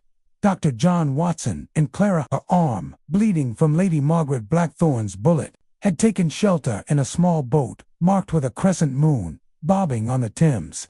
Lord Harrington, the noble targeted for the Order's dawn strike, was safe, surrounded by dock guards, who now held Cedric Blackthorn, his hawk mask shattered, his arm wounded from their earlier clash. Lady Margaret, the Thorn's heart and true leader of the Crescent Order, had vanished into the fog after her failed shot at Holmes, her chilling laugh still echoing in his ears. Holmes's silver-swirled mask hung loose, his sharp eyes scanning the docks for any sign of Margaret. Watson climbed from the boat, helping Clara onto the platform, her face pale but resolute. Holmes, you're hurt, Watson said, his gold mask glinting as he checked the wound. Let me patch you up. Holmes waved him off, his voice steady despite the pain. No time, Watson. Margaret's on the run, but she's not finished. The Star names her. But we need her in custody to dismantle the Order. He turned to Cedric, pinned by two burly guards, his face twisted with defiance. Cedric, your sister's abandoned you. Where's she gone? Cedric spat, his crescent moon tattoo stark on his neck. You'll never catch her, Holmes. The Order's roots are too deep, nobles, merchants, even your precious Scotland Yard. The Star's just a bauble. Margaret's the heart. Clara stepped forward, clutching her wounded arm, her voice fierce. You killed my brother for that bauble. Cedric. The stars code names every traitor in your order. Tell us where she's hiding, or it's over for you. Cedric's laugh was bitter, his eyes wild. You think you've won? Margaret's got a dozen safe houses. Try the old mill by the river, her favorite boat hole. But you're walking into a web. Holmes's eyes narrowed, studying faceful eyes. The man's defiance was real, but his glance toward the river betrayed a flicker of fear. The mill, Holmes said, nodding to Watson. It's a lead, but it's also a trap. We move now. Watson frowned, binding Clara's arm with a strip of his coat. Holmes, you're bleeding, and Clara's hurt. We need backup Scotland Yard. Anyone? Holmes shook his head, his face grim. The Stars Code implicates yardmen. We trust no one but ourselves. He turned to the guards. Hold him tight. Deliver him to Inspector Lestrade at Baker Street. Tell him Holmes sent you. The guards nodded, dragging Cedric away as he cursed. Holmes led Watson and Clara through the foggy docks. The river's murmur guiding them to an old mill, its crumbling stone walls barely visible in the mist. A red rose was nailed to the gate, its petals fresh, a crescent moon carved beside it. Margaret's here, Holmes whispered, his hand on the star. Or she wants us to think so. Watson drew his revolver, his voice low. Another passage. Or just her waiting with a gun. Clara gripped the thorn-tipped dagger, her eyes scanning the mill. My brother mentioned this place, said it was where the Order stored their poisons. There's a basement, hidden under the millstone. Holmes pushed the gate open, its hinges groaning. The mill's interior was dark, the air thick with dust and the sharp temps of nightshade. A faint light flickered below, and Holmes found a trapdoor beneath a pile of sacks, its edges marked with crescent moons. He lifted it, revealing a stone staircase descending into gloom. Careful, he said, lighting his lantern. Margaret's desperate now, she strike to kill. They descended, the air growing colder, the scent of blood and poison stronger. The basement was a maze of shelves packed with vials, dried roses, and ledgers, much like the manor's vault. A single candle burned on a table, illuminating a woman's silhouette, Lady Margaret, her black dress shimmering with silver thorns, her pistol aimed at Holmes. You're predictable, Holmes, she said, her voice smooth but venomous. The star's mine. Drop it, or I shoot your friend. Holmes held the ruby, his face calm. You've lost, Margaret. Cedric's in custody. The Stars Code exposed your network, and Scotland Yard's coming. Surrender, and you might live. Her laugh was sharp, her pistol steady. The Order's bigger than me. You've unmasked one suspect, but the roots remain. She stepped closer, her crescent moon pendant glinting. The star, now. Watson aimed his revolver, but Margaret's finger twitched on the trigger. Clara moved faster, hurling her dagger. It grazed Margaret's hand, making her drop the pistol with a cry. Holmes lunged, tackling her to the ground, pinning her arms. Watson grabbed the pistol, keeping it trained on her. Margaret struggled, her eyes blazing. You're fools. The Order will bury you lords, bankers, even kings. Holmes tied her wrists with rope from the shelves, his voice cold. They'll try, but the star's light burns brighter than your thorns. He held the ruby under the candle, its facets projecting names onto the wall. Dozens of Order members, from nobles to constables. Your empire's finished, Margaret, she spat, her face twisted. You'll never reach them all. The Order's in the shadows, always. Clara knelt, retrieving her dagger, her voice shaking. My brother died to stop you. His code will end this. Holmes stood, pocketing the star. We take her to Lestrade, along with the star. The Yard's corrupt, but he's clean mostly. He glanced at the ledgers, grabbing one marked with a crescent moon. This will name the rest. Watson helped Clara up, his eyes on Margaret. What about the mill? More traps. Holmes scanned the room, spotting a hidden panel in the wall, its edges scratched. He pried it open, revealing a tunnel leading toward the river. Her escape route, he said, but she won't need it. He turned to Margaret. Any last thorns to throw? She smirked, silent, her eyes promising more danger. Holmes led them up the stairs, Margaret bound between them. The fog was lifting as they emerged, The mills rose swaying in the dawn breeze. A carriage waited, summoned by Holmes's contacts, and they climbed in, heading for Baker Street. Watson leaned close to Holmes, his voice low. "We've got her, but Cedric said the order's everywhere. Can we trust the yard?" Holmes's face was grim, the star heavy in his pocket. "We trust the truth, Watson. The star's code will unmask the rest. But the game's not over. There's always another shadow." As the carriage rattled toward London, Clara clutched the ledger, her eyes fierce. The first suspect was unmasked, but the Crescent Order's thorns were still sharp, waiting in the city's depths. Chapter 18. The Final Thorn. The carriage rattled through London's fog-draped streets, carrying Sherlock Holmes, Dr. John Watson, Clara, and their prisoner, Lady Margaret Blackthorne, toward Baker Street. The Star of Thorns, a ruby, etched with the Crescent Order's secrets, rested in Holmes's pocket. Its encoded names, nobles, merchants, corrupt constables, proof of the Order's vast network. Margaret, bound and silent, her crescent moon pendant glinting in the dim light, stared ahead, her cold eyes promising defiance despite her capture. Holmes's silver-swirled mask was tucked away, his shoulder wound seeping blood, while Watson's gold mask lay discarded, his revolver still in hand as he watched their prisoner. Clara, her arm bandaged from Margaret's bullet, clutched the stolen ledger from the mill, her face a mix of grief and resolve. The unmasking of Margaret as the Thorn's heart had cracked the Order's facade. But Cedric Blackthorne's warning that the Order was everywhere hung, heavy in the dawn air. Holmes leaned back, his voice low. "Margaret's the head, but the body's still alive, Watson. The Star names her allies, but we need to root them out before they strike back." Watson's jaw tightened, glancing at Margaret. "She's not talking, Holmes, and the yard's got snakes in it. How do we know Lestrade can handle this?" Holmes's eyes gleamed. "Lestrade's flawed, but honest. The Star's code will force his hand public exposures, a sharper blade than any thorn." He turned to Clara. "Your brother's light, filter any other secrets we should know." Clara hesitated, her fingers tracing the ledger's edge. "He said the Star's final code needs moonlight trio moonlight, not a filter. It reveals the Order's last failsafe, a name above Margaret's." Margaret's head snapped up, her first reaction since the mill. "Lies," she hissed, her voice venomous. The girl's desperate, spinning tales to save herself. Holmes studied Margaret, noting the flicker of fear in her eyes. "Desperate, perhaps, but you're scared, Lady Margaret. Who's above you, the true Thorn's heart?" Margaret's lips curled into a smirk, but she fell silent, her pendant swaying as the carriage hit a cobblestone. Watson nudged Holmes. "Moonlight. It's dawn, Holmes. We won't see the moon till tonight." Holmes nodded, his mind racing. "Then we wait, but not idly. The warehouse map marked other Order sites. We'll raid them. Keep the pressure on."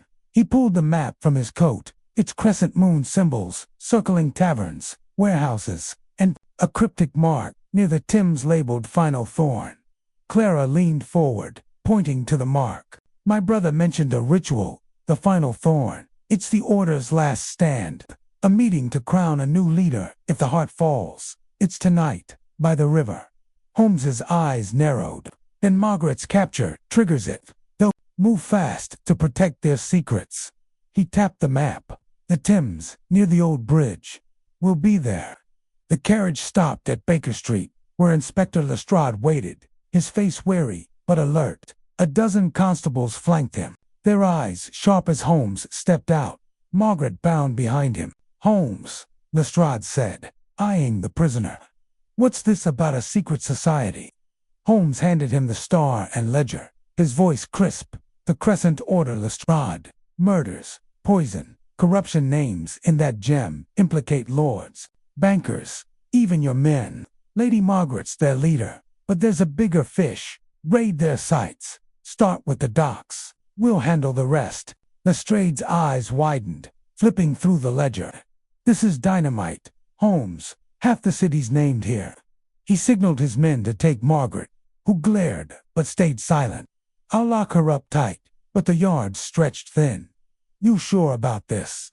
Holmes's smile was grim. "Sure as death, Lestrade. Move fast, the order's not done." He turned to Watson and Clara. "Rest, eat, then we head to the Thames. Tonight's the endgame." They entered 2-1B, where Mrs. Hudson fussed over their wounds, patching Holmes's shoulder and Clara's arm. Watson cleaned his revolver, his voice low. "Holmes, what if Clara's wrong about the moonlight? Or worse, lying?" Holmes lit his pipe, staring out the window at the fading fog. "Her grief's real, Watson, but her story's too convenient. We'll test the star tonight. If she's false, she slip." He glanced at Clara, who sat by the fire, her eyes distant. "For now, she's our guide." Night fell, the moon rising over London's smoky skyline. Holmes, Watson, and Clara slipped out, cloaked and armed, heading for the Thames near the old bridge. The river glistened under moonlight, and a derelict warehouse loomed, its door marked with a red rose and a crescent moon. A faint chant drifted from inside, low and rhythmic, like a ritual. Holmes crouched by the door, the star in his hand. "The final thorn," he whispered. "They're crowning a new heart." He held the ruby to the moonlight, its facets glowing, projecting a single name onto the ground. "Sir Reginald Thorn." "The true leader," Holmes said, his voice cold, above Margaret, pulling every string. Watson's eyes widened. "Thorn, the banker. He's untouchable, friends with the crown." Clara's face paled. "My brother, he met Thorn once, said he was untouchable too. That's him." Holmes pocketed the star, his face grim. "Untouchable until tonight. We end this now." He pushed the door open, revealing a circle of cloaked figures in crescent moon masks, chanting around a table with a red rose and a thorn-tipped dagger. Sir Reginald Thorn, tall and silver-haired, stood at the center, a crescent moon ring glinting on his finger. Holmes stepped into the light, his voice cutting through the chant. "Sir Reginald, your thorns are blunted. The stars named you, and the order's finished." Thorn's eyes narrowed, his voice smooth but deadly. "Holmes, you're a pest, but pests get crushed," he signaled, and the cloaked figures drew thorn-tipped darts, their masks gleaming. Watson fired a warning shot, scattering some, while Clara hurled her dagger, striking a figure's arm. Holmes dodged a dart, tackling Thorn, but the banker was strong, drawing a hidden knife. They grappled, the star falling to the floor, its glow drawing every eye. Clara dove for it, but a cloaked figure grabbed her, their dart grazing her neck. She gasped, collapsing, the poison fast. Watson shot the figure, rushing to her side. "Clara, hold on." Holmes disarmed Thorn, pinning him as the remaining figures fled into the fog, the chant broken. "It's over, Thorn," Holmes panted, blood dripping from a cut on his cheek. "The star's code will bury you." Thorn laughed, his eyes wild. "The order's eternal, Holmes. You've pricked one thorn, but others grow." He lunged for the star, but Holmes kicked it to Watson, who caught it, cradling Clara. She whispered, her voice fading, "The star. Use it, end them." Her eyes closed, her breath stopping. Watson's face hardened, the ruby in his hand. Holmes tied Thorn, his voice cold. "You're done, Sir Reginald. Scotland Yard's coming, and the star's light burns through your shadows." As sirens wailed in the distance, Holmes and Watson carried Clara's body and Thorn to the waiting constables. The stars secure, the fog lifted, revealing a city unaware of the thorns it harbored. The Crescent Order was wounded, but its roots ran deep, and Holmes knew the final thorn was only the beginning. Chapter 19. The aftermath of Truth. The fog over London's Thames had lifted, but a heavy silence hung in the air as Sherlock Holmes and Dr. John Watson stood on the docks, the star of thorns clutched tightly in Watson's hand. Sir Reginald Thorn, the Crescent Order's true leader, was bound and flanked by Scotland Yard constables, his silver hair disheveled, his crescent moon ring glinting defiantly under the rising sun. Clara's lifeless body lay covered with Watson's coat. Her sacrifice in the warehouse's ritual, the final thorn sealing, the order's exposure. The ruby's moonlight revealed code had named Thorn and dozens of his allies, from nobles to corrupt officers, unraveling a web of poison and power. Holmes's shoulder wound bled through his bandage, his silver-swirled mask long discarded, while Watson's gold mask was gone, his face etched with grief and resolve. The sirens of approaching police boats echoed, but the battle's end felt hollow, the order's roots still buried deep in the city. Holmes's voice was low, his eyes on Thorn. "Your empire's cracked, Sir Reginald. The Star's code will topple your allies, one by one. London's shadows aren't yours anymore." Thorn's laugh was weak, his face pale from the struggle. "You've won a skirmish, Holmes, not the war. The orders, Thorns, are everywhere. Courts, banks, even your precious Baker Street. You'll never uproot us." Watson's grip tightened on the Star, his voice raw. "Clara died to stop you. Her brother, Sir Henry, Lord Van Saw, your victims. The Yards got the ledger, the ruby. You're finished." Thorn's eyes flicked to Clara's body, a smirk curling his lips. The girl was a fool, like her brother. The Star's a trinket hour. True power's in loyalty, not names. Holmes stepped closer, his gaze piercing. "Loyalty bought with fear and poison. It's fragile, Thorn. The Star's names will spark panic. Your allies will turn on each other to save their skins." He nodded to Inspector Lestrade, who approached with a grim nod, his coat flapping in the river breeze. "Holmes, Watson," Lestrade said, eyeing Thorn. "This is a bloody mess. Lady Margaret's locked up, Cedric's singing like a canary, and now this one. The Yards in chaos half. The names in that ledger are my superiors." Holmes handed Lestrade the Star and the Mills ledger, his voice crisp. "Then clean house, Lestrade. Start with Thorns, contacts nobles, bankers, constables. The ruby's code needs moonlight to read fully, but the ledger's enough for arrests. Move fast, before the order regroups." Lestrade pocketed the ruby, his face weary. "You're asking for a revolution, Holmes. These names, they'll tear London apart." He glanced at Clara's body, softening. "What about her? Who was she?" Watson's voice cracked. "Clara. She infiltrated the order to avenge her brother. She gave us the Star's secrets, died to stop Thorn's ritual." He looked at Holmes, his eyes hard. "We need to bury her properly, Holmes. She deserves that." Holmes nodded, his face unreadable. "We will, Watson. But first, we ensure her sacrifice wasn't wasted." He turned to Lestrade. "Take Thorn to a secure cell. No visitors, no bribes. The order's still active." Lestrade signaled his men, who dragged Thorn toward a police boat. "You're done, Sir Reginald," Lestrade said. Thorn's smirk lingered, his eyes promising retribution as he was pulled away. Holmes and Watson carried Clara's body to a waiting carriage, their steps heavy. The docks buzzed with constables, reporters sniffing for scandal, and dockworkers whispering about the arrests. The carriage took them to Baker Street, where Mrs. Hudson gasped at their bloodied state, rushing to prepare tea and bandages. Watson laid Clara's body gently in the parlor, covering her with a blanket, his hands trembling. Holmes lit his pipe, staring out the window at the waking city. "The order's wounded, Watson, but Thorn's right there. Roots run deep. We've exposed their leaders, but their followers are scattered, waiting." Watson sank into a chair, his revolver on the table. "What's next, Holmes? We can't raid every tavern, every noble's house. The Star's with Lestrade, but what if they steal it back?" Holmes exhaled smoke, his eyes distant. "They'll try, but the Star's power is in its exposure. Once Lestrade acts, the names go public. The order thrives in secrecy. Sunlight will burn them out."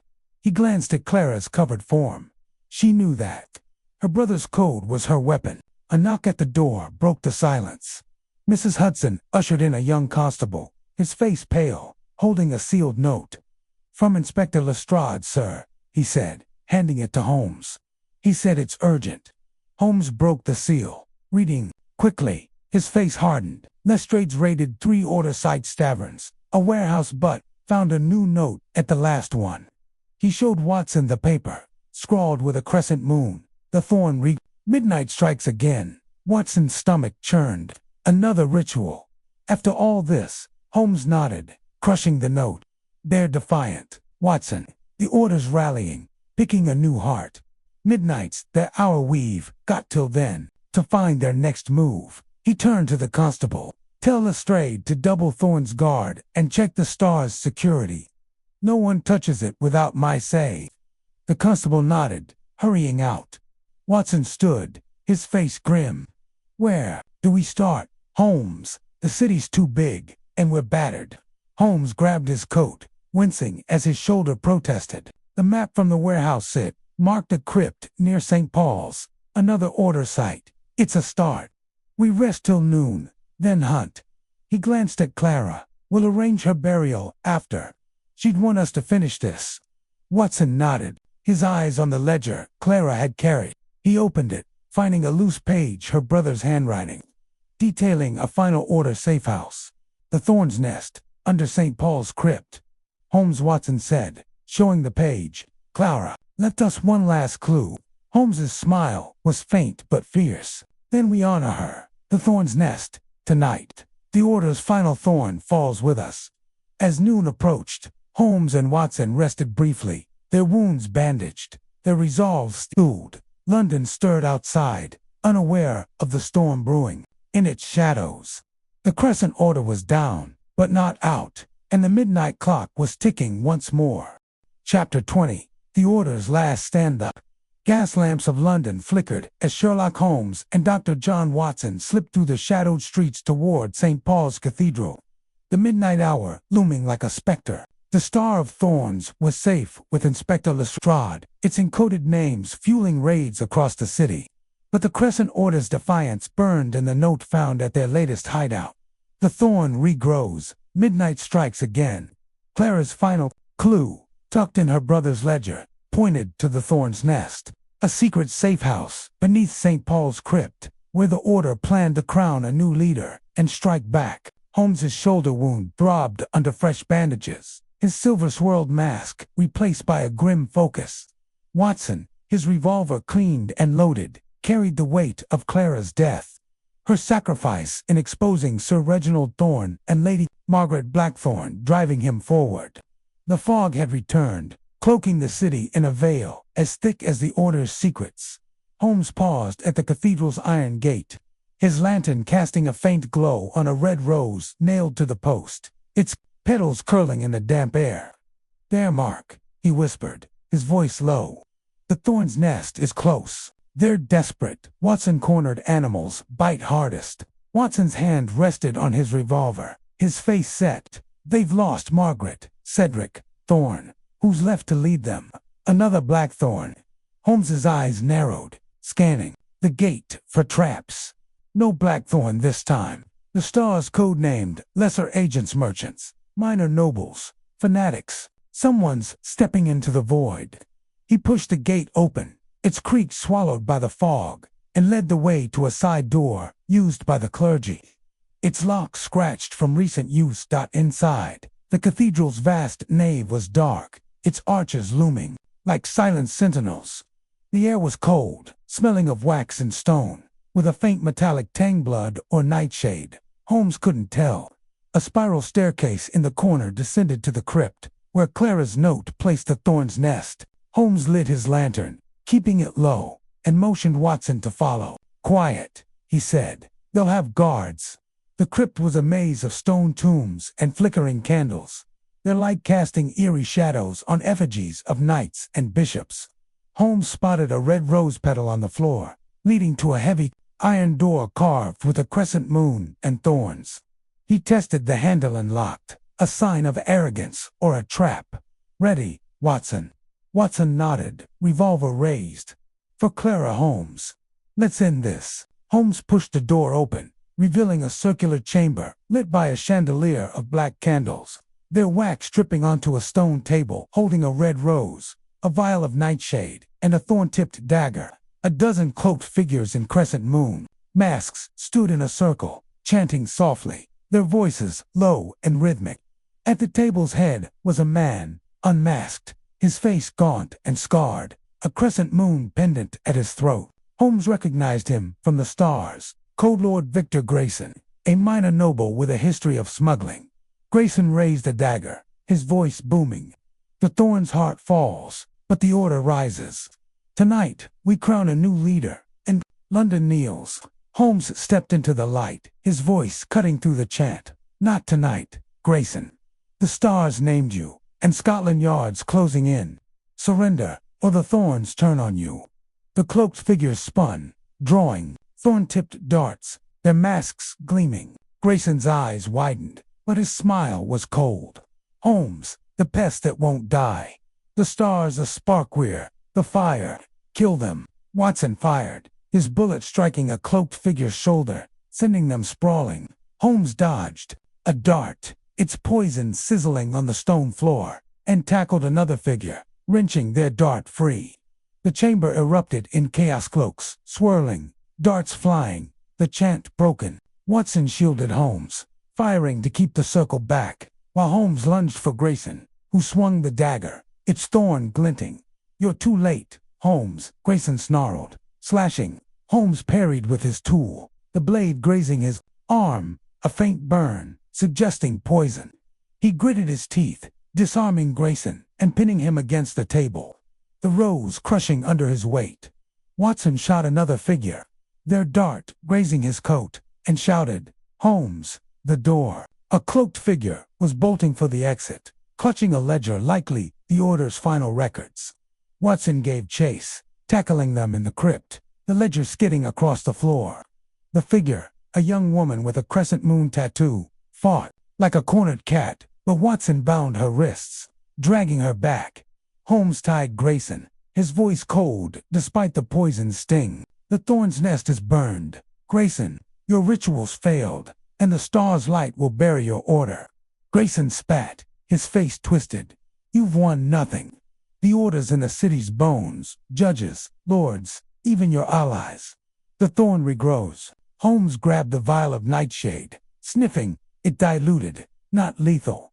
Your poison's weak, like your lies. The stars with Lestrade, and your allies are turning traitor as we speak.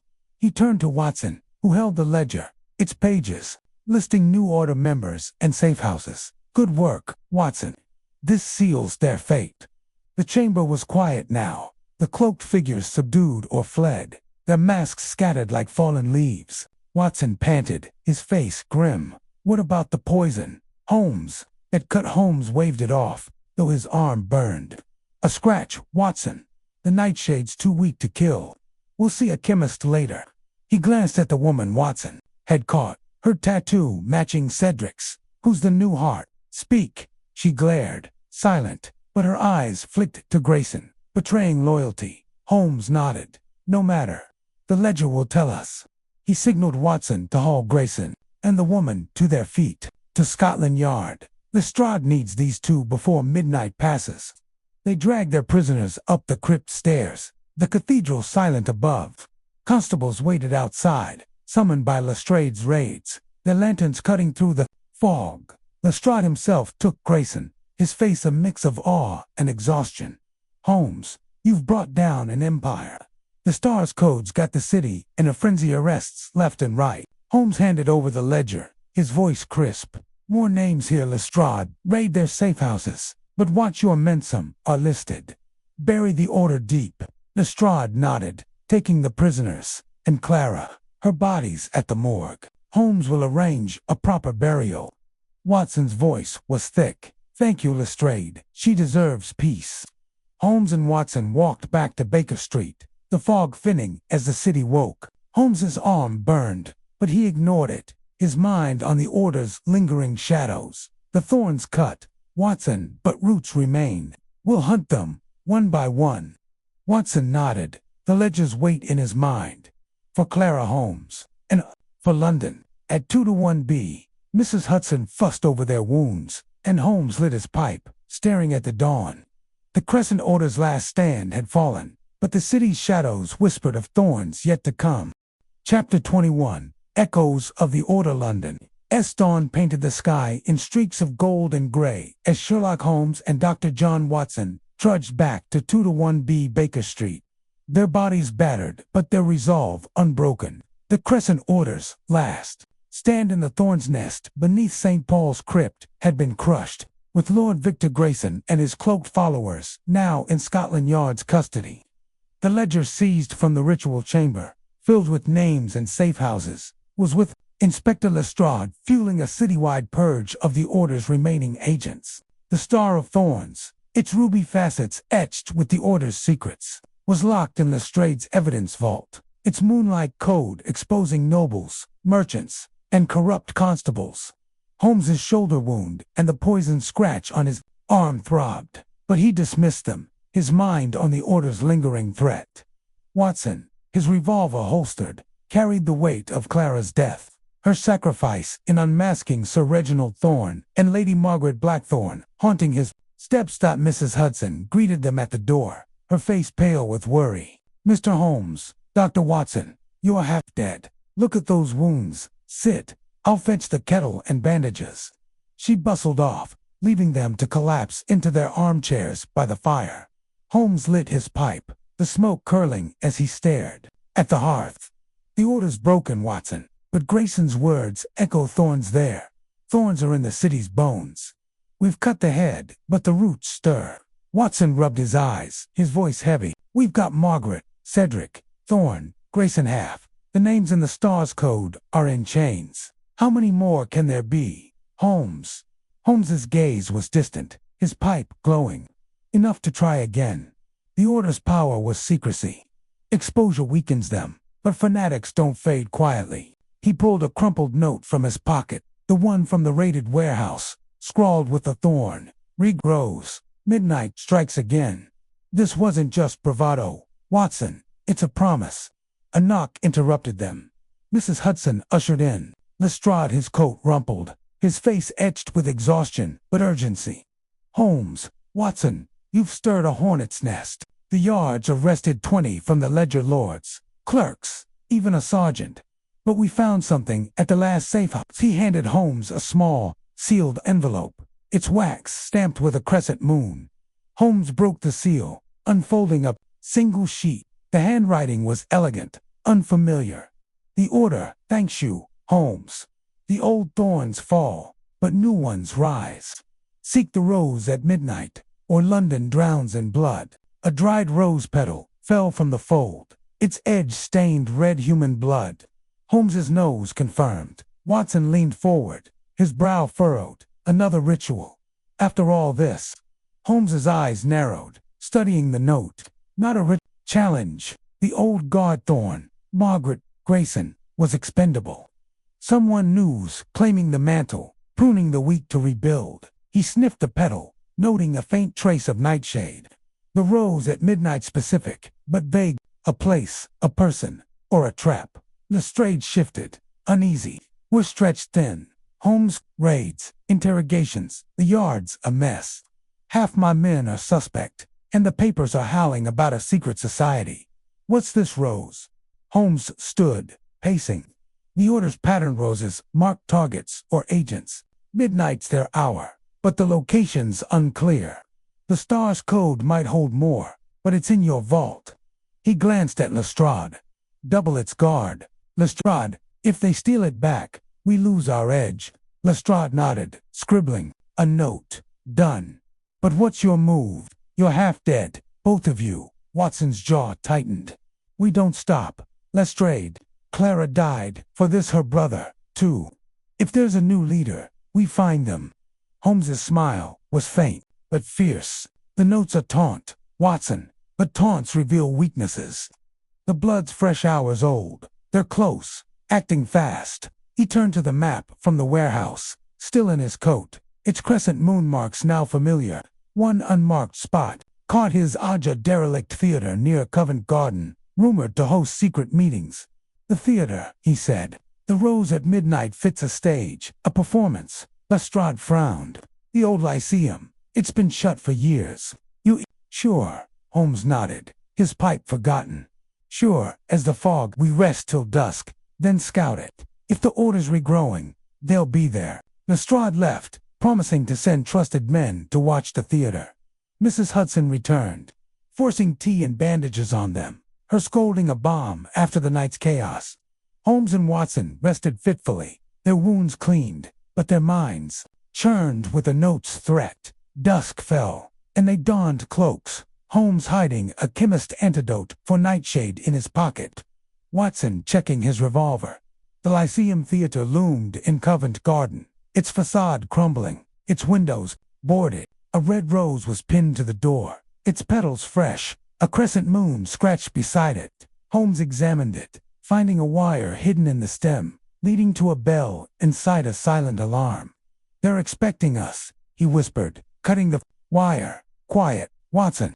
They slipped inside, the air thick with dust and mildew. The auditorium was dark, its seats draped in cobwebs, but a faint light glowed backstage. Holmes led the way, his lantern off, relying on moonlight through cracked windows. The stage was set with a single table, holding a red rose, a vial of nightshade, and a clock ticking toward midnight. 10 minutes away, shadows moved in the wings, cloaked figures in crescent moon masks, their whispers a low hum. Holmes crouched, signaling Watson to flank right. "No shooting unless necessary," he whispered. "We need the leader alive."